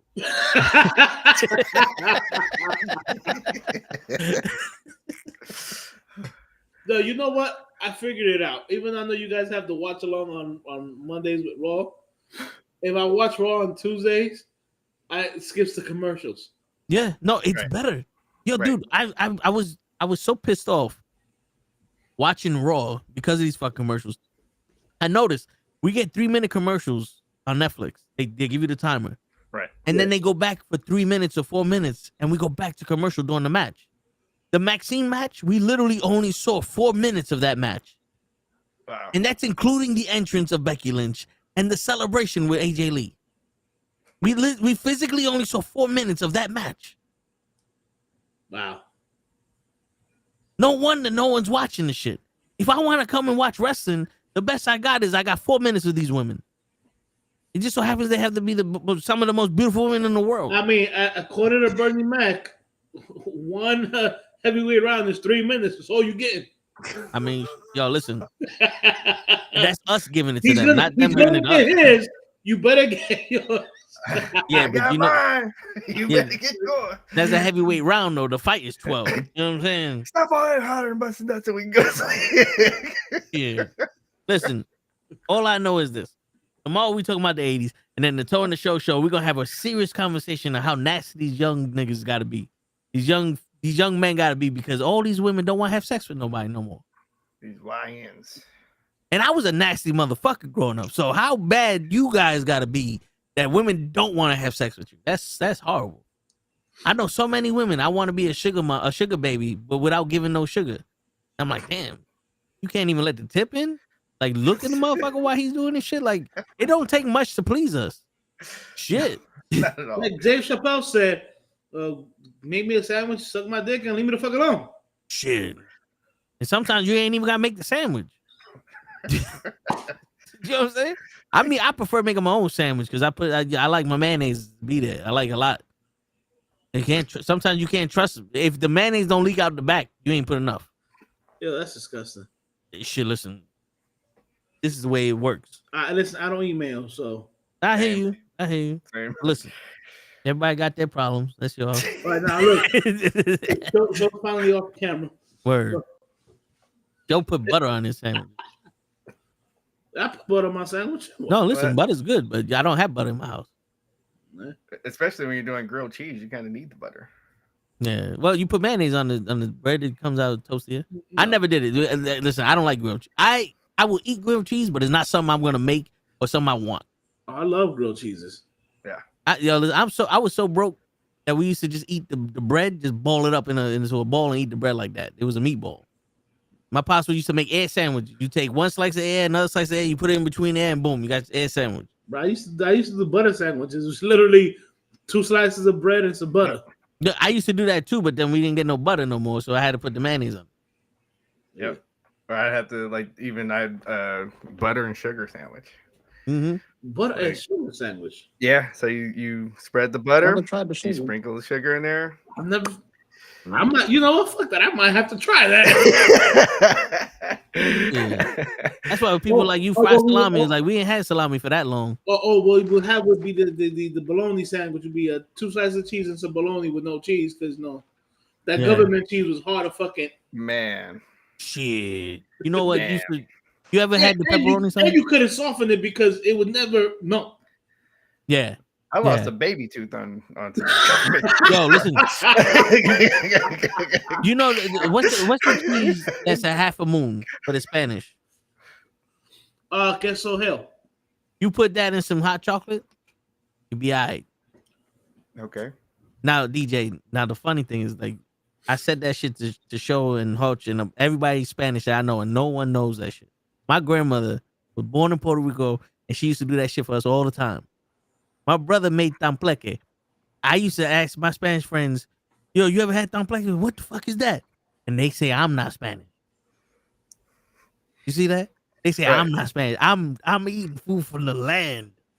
God You knows. got to be real when you eating food from the land that you ain't even like. I'm from the Bronx, Right. and that's like my birth certificate says Bronx, nationality Bronx.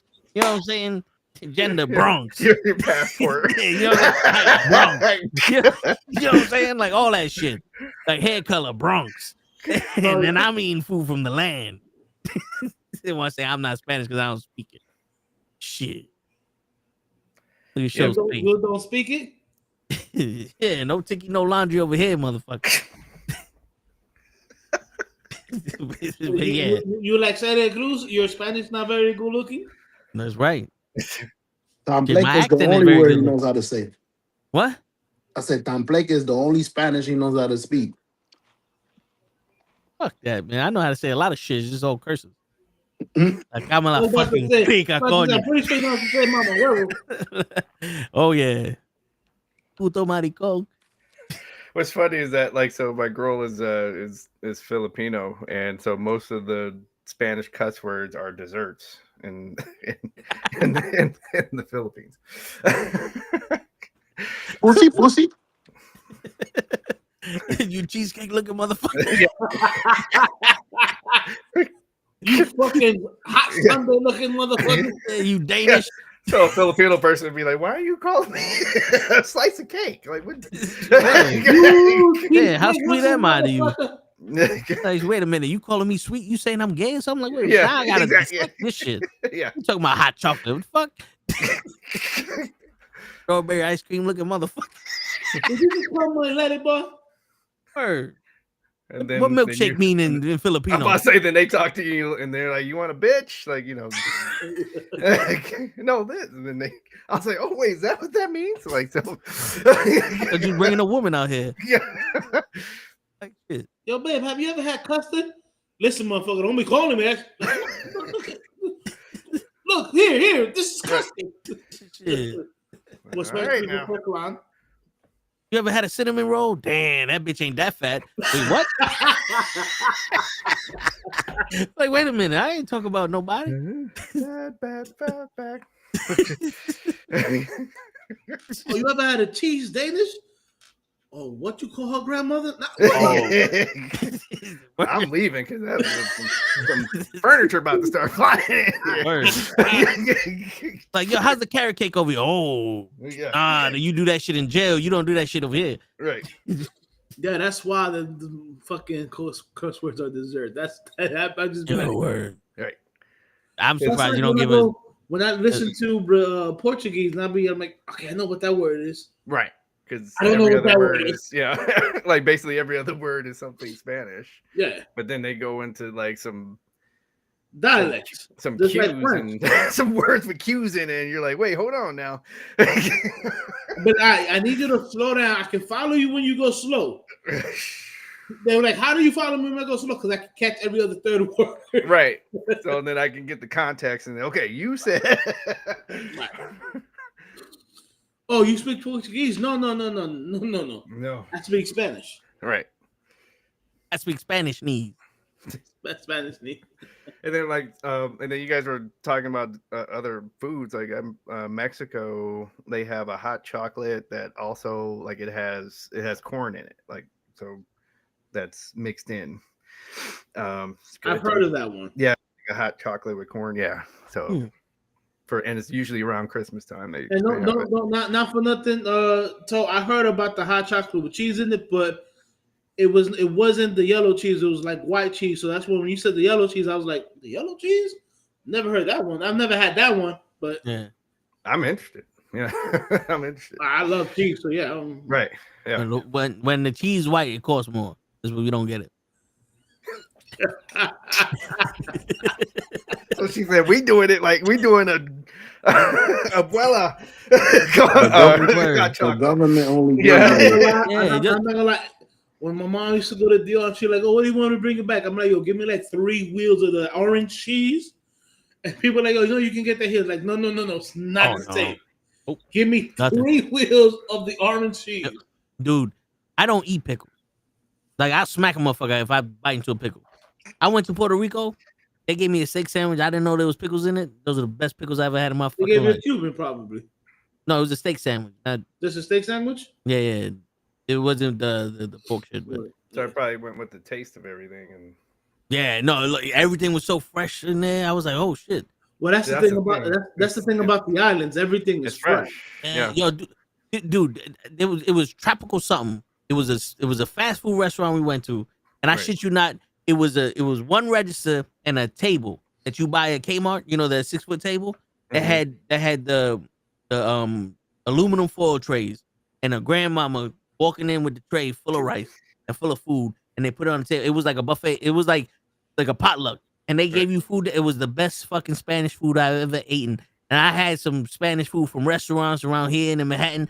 And I'm like, y'all motherfuckers do not cook Spanish food in America because that shit was shit. Well, they don't have fresh stuff. Unfortunately, everything that we have here is filled with preservatives and shit. And to keep it as fresh as long as possible, because when we go to killing farms, because that's what they're called. Yeah. From them, it has to be transported from whatever that is to somewhere where they gotta package it or whatever. Yeah. When you on the island, bro, they're probably killing the cow right in the back. Yeah. No, it's true. And also they do this thing. It's weird. I Or forgot. the goat, they hang the meat. No, yeah. No. But like when they're cooking the food, they do this weird shit to it. But it's I think it Season? starts with an S. What you said? Season? Yeah, it sounds like that. It's like they season the food. It's I think that's what they do. They season the food, not like here, but they just give you fucking bland shit, or they just throw salt on it. Like I never in my life, I see these cooking shows and you get like Gordon Ramsay, just put salt on it. I'm like, salt? Yeah, on what? steak. On On pork? steak. Just put salt on steak. No. There's seasoning. There's stuff that make this like pork. The fat of any meat tastes like the seasoning you put on it. By the way, I love the fact that especially like you go to the our home countries, whatever, nobody takes a measuring cup. No. Nope. No. All about love, baby. Word. You see it? The ancestors guide your hand. Word. There is no measuring cup. Like even for the rice, it's a teacup or a coffee cup. They use that, but like, and you know what the funny thing is, like the instructions on how to cook the shit is all the secrets. There's no like you cook the rice, right? One of the things my mom taught me how to cook white rice. My aunt taught me how to cook the arroz con guandule, and she's like, you put the rice in, then you fill it up with water, and then you put a knife in there, and if it's an inch deep, you got enough water. And I'm like, wait a minute, there's no measuring. Nope, you don't measure shit. If it's an inch deep, you touch the top of the rice with that knife, you got enough water. I'm like, you can use your finger too, yeah. and put your finger on top of the rice, and then if the water goes up to that line on your that line, you're good. The funny, and then my cousin's like, okay, so what about the seasoning? She goes, yeah, you put this, and this in it. Like, how much? As much as you want. Yeah, doesn't work that way. way. Like what? Like the more that you add, the more it's gonna taste like this. I'm like, all right, it's cool. So we just got the ingredients and a little secret on how to do this shit. That's it. There's no teaspoon of salt, 4 ounces of pepper, a sprinkle of Danish or turmeric. Dude, I never heard of turmeric. I don't know what the fuck that is. That sounds like some white seasoning. I see my family members like do cook something, whatever. Like I said, I see my family members, like my female family members, like they're cooking something, and they'll take the salt and be like, word. And I'm like, I'm counting. And I'm like, yo, that was a lot of salt. And they're like, no, watch, you'll see. And I'm like, yo, watch and see. Over sugar, they'll be like, yeah. Or they'll just be like, a pinch of this and a pinch of that. And I'm like, yo, do you measure anything? Like, no. You know what's funny? I went to this white restaurant. It was in like upstate, Jersey, one of them shits. My cousin, it was their engagement party. My cousin just so happens to be white. But so they gave me coffee and I put sugar in it. And I'm like, why is this never taste like I put 6 packs of sugar in this little fucking cup and it don't taste like sugar. My cousin takes a sip and she's like, there's too much sugar in it. Like, nah. So I made coffee at the job and I put like 3 packs. I'm like, maybe I put too much the last time I had coffee and it tastes the same. I'm like, wait. So I put another 3 packs. I'm like, all right, now it's starting to get sweet. I think they use fake sugar over there. That sugar dissolved. It was a 4-ounce cup. I had 8 packs of sugar in that motherfucker, and I ain't taste 1 drop of sugar. Like, what the fuck kind of shit you giving me? Low fashion. Like, yeah, that was that fucking sugarless. Yeah. Like, motherfucker, because I'm not a big coffee drinker, but I need my shit to be sweet.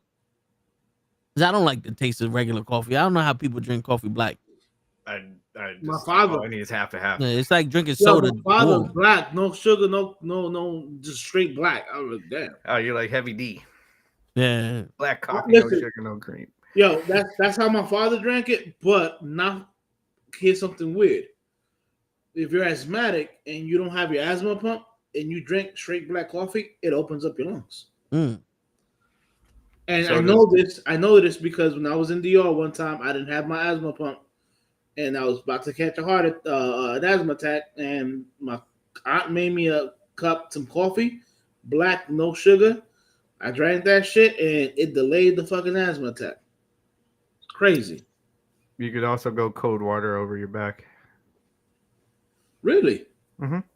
Think about it. Think about say you're playing around during the summer, and then somebody surprised you and hits you with some cold water in your back, and you go, it's an automatic reflex. Yeah, I have that asthma too. I know all the little tricks. Oh shit! I'm asthmatic too, so yeah. Yeah. Oh, that's another trick. Yeah. Yep. Okay. We have to test that out with show. My best friend used to boil water and drop Vicks in it, and then he used to put his face over it. Well, yeah, that works. Yeah. Yeah. You know, that's great for getting your nostrils decongested and stuff like that, and opens up your airways. Yeah. You know, my mom has psoriasis. You know, this skin disease, and somebody was telling her that you got to use the water from the rice. You cook rice when it starts boiling. You take some of the water, you put it on your face. It's supposed to help clear your shit. Oh, wow. Yeah, she ain't never did it, but you know, somebody told her that shit. I've heard that for hair too. I heard mayonnaise for hair, but I heard that in 90 Day Fiance. So, I like my mayonnaise on the salmon. Well, I know there's something where you put onions in your sock when you sleep. What is that for? Hold on, we're gonna have to Google this shit. Yeah, I've heard that too. I don't know what it does, but I've heard people doing that. Yeah. Yeah, I'm like, wait, what the fuck is that? Because I ain't gonna front. When I was growing up, I hated the smell of Vicks. Now that as I'm older, I appreciate that shit. Putting onions in socks is an old folk remedy for colds, based on the belief that onions can absorb germs and toxins from the body and the air through the. So there's no scientific evidence to support this claim. This practice is rooted in ancient theories that believe illnesses was caused by noxy air. I don't know what that means. Yeah, but so it's for cold. There you The go. Nazi made it? Yeah, the Nazis kill us. Noxious air. I don't know. By the way, guys, Too many words. Knicks are up 112 to 109 with 6.6 seconds left to go in the fourth. Yeah, and you want Tom Thibodeau back? Yeah. He runs your team down, bro. It's like it's just My whole thing. he's an Indian giver coach. Yeah. Like you think you're getting all this stuff, and then at the end, my whole thing, and I told this. My whole thing was if you're gonna get rid of Tibbs, it should not take you 2 months to find the coach. If you know you're getting rid of Tibbs, you should have already somebody that you have in mind. You know what I'm saying? And like everybody they wanted to interview was somebody that was still like in the playoffs, and the team was telling them no. So I'm like, guys, you know, maybe you should have just waited until after the season, after the finals, and then try to talk to these coaches before you fire Tibbs. I mean, like Mike Brown, like I said, I don't have a problem with Mike Brown, but it is what it is now. yeah. No, I'm not huge on Mike Brown either, but Yeah, at least our backups are giving us more points. Because they're playing. Yeah. Tibbs, Tibbs. my whole thing with Tibbs is like, you run your players dragging because you have a 6-man rotation because you don't trust your other bench. So you gotta learn how to trust your other bench. well, and the other problem is the practice. Like, so you're in the middle of a season and practices. He's running it like it's camp, and it's like you don't need to do that with the players in the middle of the season. That's what people keep telling him, and he doesn't listen. And then playoffs comes around, and everybody's done. Right. Even though they have the talent, that's the thing. It'd be one thing if they didn't have the talent to win these games. But they actually I thought they had the talent. Like I thought that was their moment. I was like, okay, this is it. Like now we get the Knicks. Right, you beat Boston. You're gonna go. Yeah. You're gonna go against Indiana. You should beat them. Yep. But at the same time, with game 1 against Indy, they were up by 20. And no, it's like, hey guys, that guy over there just made 3-3-pointers in a row. You might want to stop him. Yeah, that was one thing we couldn't do. Yeah. For Well, some reason, look, the pick and roll was the biggest. Indiana to me had a lot of lucky shots go in. Yeah, but every time they did the pick and roll, they said, "Oh, fuck it, leave the guy in the 3 wide open." Yeah. Update No one's gonna help 112, 101 to 111, 5.9 seconds to go. Oh no. Oh, don't just jinx. Hold on. Yeah. Hold on. I'm coming. Yeah. Well, they just called a full timeout. So, sure, don't sleep. I know. I saw you put your arms up in the air. Mhm. You pre-celebrating bitch. Wave them like you just don't care. That's one thing I don't. Everybody's like, "Yo, be happy." You know, you're about to win. I'm like, no. I'm happy when it shows 0-0-0-0-0 on the game clock. And Fat lady. And the fat lady saying, I'm a Knicks fan. I done seen Reggie Miller score 9 points in 7 seconds, which is it's impossible, but somehow he did it. Right. "Yeah, Spike Lee." Well, Somehow he did it. It would be more, referees. I was gonna say, how is it impossible? It just happened last year. Well, I don't know if it was in 8 seconds, but that Neesmith, he hit a lot of threes Man, keep in on a few seconds. keep on eating. Wasn't that back to back?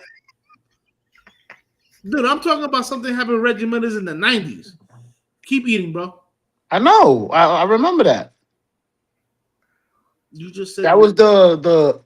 That didn't happen last year. The words that literally came out your mouth.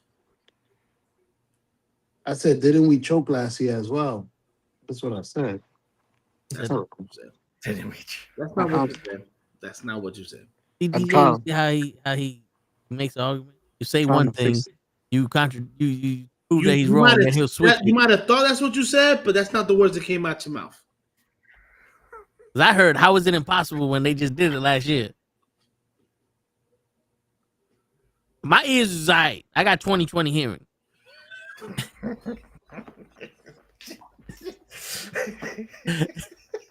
know what I'm saying? So Yeah, that 2020 hearing, bro, is amazing. you know what I'm saying? So we good on that front. You know, and you're here. Yeah. But I'm here. Some asshole was trying to argue us the rest of the group. I'm the only one here that knows business. That was such a great. The memories we got. Man, the Wizards are 1-13. God, Oh, wow. Trying to get that draft. But they still haven't fired the head coach. But who fired the head coach already? Oh, you know who the head coach of the Wizards is, right? No. Giants defensive coordinator. I'm about to say I think they're gonna call me tomorrow. Like, Right, hey, you got baby. something to do? Word. At this point, we just need somebody to be here. Right. Like, well, I got something to do though. I don't. How much you paying me?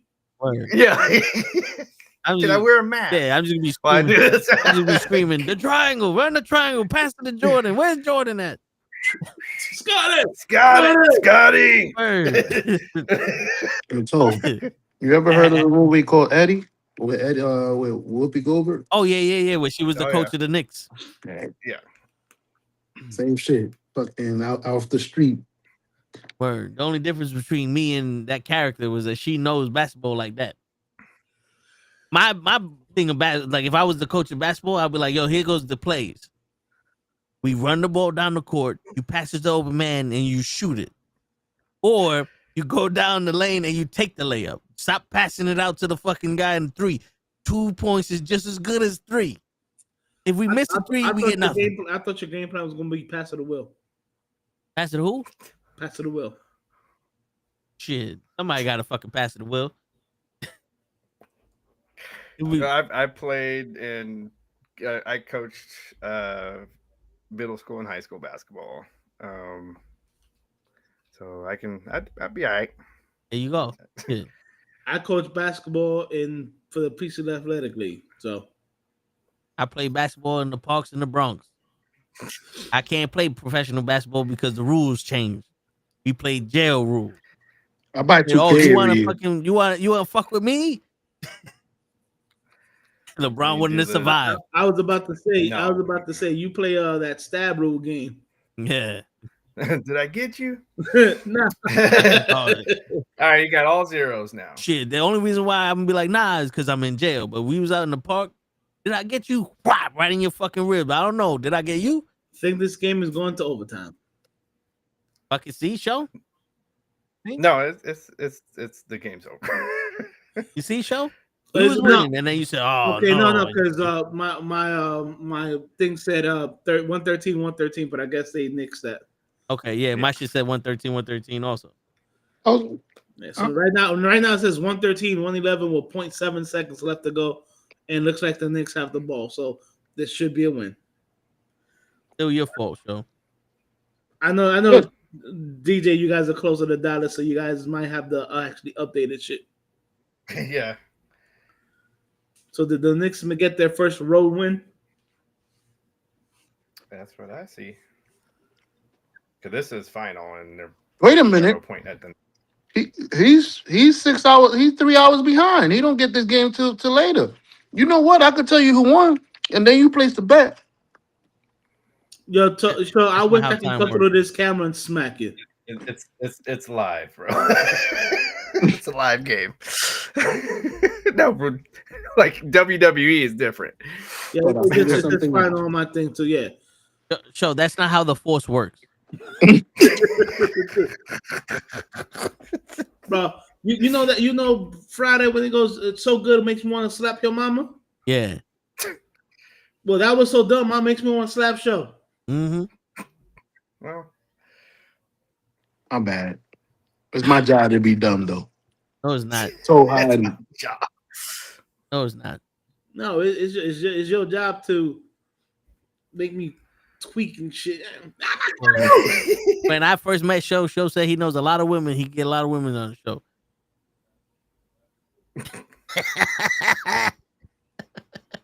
You should have seen his eyes, DJ. Oh no. yeah, he'll be saying that. Nah, he can say it, not me. He said he was gonna get all the Latina mamas up in there. I'm an honest. Oh, dang. I'm honest. Let me finish this food real quick because I can't. You know what? You know what? I gotta reach out to Ray. I know that on Friday I saw him. I forgot to ask him about all his baby mamas and the kids. Man. Because he was distracting us with Cross. Yeah. Yo, DJ, this one female wrestler, the kid, Kenny's kids were bored, and then she came out. They ain't bored no more. And me and Kenny was giving them so much shit. She got thrown out the ring, and we was telling his oldest son, we was like, yo, go give us CPR, bro. Be a gentleman. You should have called her. Well, it's Leave funny me alone. Leave me alone. Toe was talking shit to her, and then when she looked, him and Kenny pointed to his kids. Yeah. Toe and Kenny were behind the kids, so they just did this. Yeah. And somebody was like, yo, look at the look she just gave you. I said she could look at me any way she wants. Yeah. At one point, she did some kind of like thing that looked like a dance or whatever. And Kenny goes to his kid, you just got your first lap dance. Word. Man, I was telling him, it was like to be that young and be ashamed of liking a girl. Oh, dude, his face was fucking red. Oh yeah. Yeah. Oh, yo, there was this wrestler that had a mustache, and I didn't know him. He walked by and said, "Yo, these kids are talking shit about your mustache all day." He walked up to the kids like, "You lucky, you young." I was about to say something inappropriate. And Kenny's oldest son was like, "I'll fuck you up." Kenny's oldest son's gangster. He'll fight anybody. They ain't afraid of that motherfucker. Yeah, there was one wrestler that had a chip tooth. He was talking shit, and then it was quiet. I'm like, man, shut up, you and your chip tooth. Yo, everybody was like, oh shit. Yo, and the funny, we went up to him afterwards, and he's like, "I'm blind, I can't see, so I had no idea who I was telling to shut up." I said, "That was us." Like, looks like you can beat anybody but the dentist. Clothesline and everything, but the toothbrush. What's wrong And with then you, we had man? we had this. I don't know if you saw the replay on YouTube or whatever. Had this one guy for the last match that everybody just wanted to go up and smack him. Oh yeah, he clap his cheeks. Yo, You dude, at one heard? point, They're gonna clap your cheeks. You heard? at one point, I turned around and I yelled back at him because he was next to us and then he moved to the other side of the stage. I yelled back. I said, "Enough with the clapping cheeks!" And some other dude was like, "Thank you." That whole area was gonna fuck him up. Yeah. Man. That's why you've been saying you heard all day. You heard? Mexican rock band, The Warning. All right. Huh? Okay, consisting of 3 sisters, I guess. That's Yeah. cool. Okay. All right. I like it. I love how this is the first message you ever gave us. Who got 3 sisters? And no, all right. Oh my god! Welcome. Can you read The band. message? The band is 3. That's 3 Yeah. sisters. Can you? That's gonna play at halftime. Word. Remember the 3 caballeros? This is the 3 sisters. Remember the 3 amigos? Yeah, DJ. The 3 Yo, amigos. people- And forever People amigos will underestimate how be. good Martin Short really was, bro. Oh man, Martin Short. Martin Short is something else. Like everybody remembers, your man Chevy Chase and your man Steve. What was this? What the fuck is his name? Steve. Martin? Martin. Steve Martin. Yeah, but people forget about Martin Short. Martin Short was funny. Man. A lot of No, I saw some stand up with him with Martin Short, and he had us in there hollering. Like he said he was when he first started off. Like remember like all those old like those musicals in the '60s with like Jesus Christ Superstar and all that. And, all right, so so he said he was in one where they were all nude, and he was like I forgot the name of his character, but he was like Jesus's brother, like brother-in-law, and so that was the song he was, and then he starts singing the song and showing the dance moves and like doing like this between his legs, like showing that like while he's singing this song he's naked and everybody and he had everybody laughing. God damn. Yeah. Look at my balls. Right? At that point, you singing in a full squat. I mean, then it was in the inner space. Oh yeah. That was a funny movie. People forget about that movie. No, people forgot about that one. Like you said, he's a 3 amigos. And I was watching on Amazon. They had the documentary for John Candy. Oh yeah. Man, yo, EJ, what was the movie you told me to watch? I had like a good handful of them, huh? Yeah, the one that was on Tubi. With a John Candy movie. No. Because we were talking about it. I was like, no, you got to see that. And then you found it on Tubi. Yeah. Well, shit. Did you put it on your list that night? I don't have a You haven't made an account with Free. them? Yeah, dude. It's Outbreak Ridge. That's it. That's with it. Clint Eastwood? Yeah. That's a great movie. I told him, I said, you have to see that. Yeah. Like the one-liners in that movie, you're gonna put some of them on your board. You're gonna put some of those lines on your board. Mario Van Peebles in there.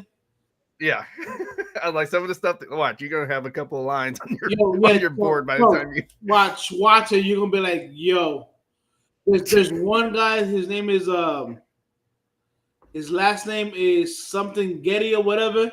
He calls him Spaghetti. Right. Fat getting. Oh, he was going down the line. Yeah, he was going down the line, bagging on him. Yeah. He goes, "What's the matter? You don't habla?" Yeah. Yo, dude, you gotta watch it, bro. Oh, he was. Fucking Yeah, great. I'm gonna watch it. I'm gonna watch it. I just That's the took a first picture. time it's the first movie where I actually heard the word clusterfuck. Oh shit. Okay. Now, mind you, I saw this movie when way back in the day when it first came out.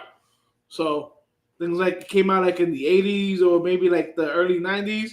So I'm like if it came out in the 90s, I'm like a teenager. So first time I hear clusterfuck, and I'm like, ooh.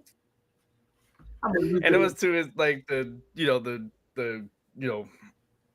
captain comes out there and they're like, and they're asking he asked him what his opinion of the whole thing was. And the other guy was like, putting all kind of sugar and we're all right now. And then they asked Clint's character, it's a cluster fuck. he's an old school gunnery sergeant or whatever that's coming back into the military, and the dude that his in charge of like his battalion or whatever is some stuck up prick motherfucker.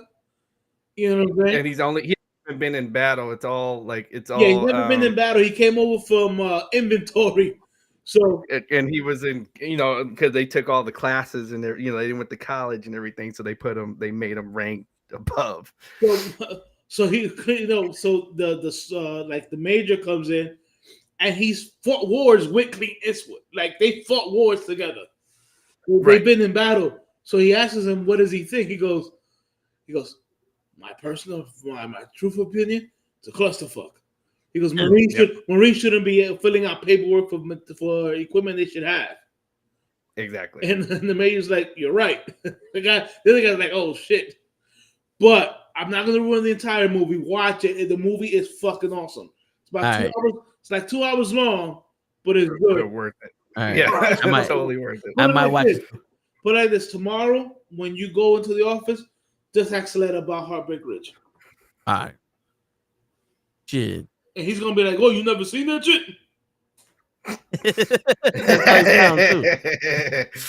He's gonna tell you. He's gonna tell you go into your office and fucking put it on whatever laptop or whatever you have and watch the fucking movie. Good word. I'm gonna watch it. I'm gonna watch it. Yeah. But on that note, it's almost 1 o'clock. Word. And on that note, ladies and gentlemen, it's your friendly neighborhood knucklehead signing out. Peace, everybody. Peace, Joe, you gotta stop talking so damn much. That's why we was on late.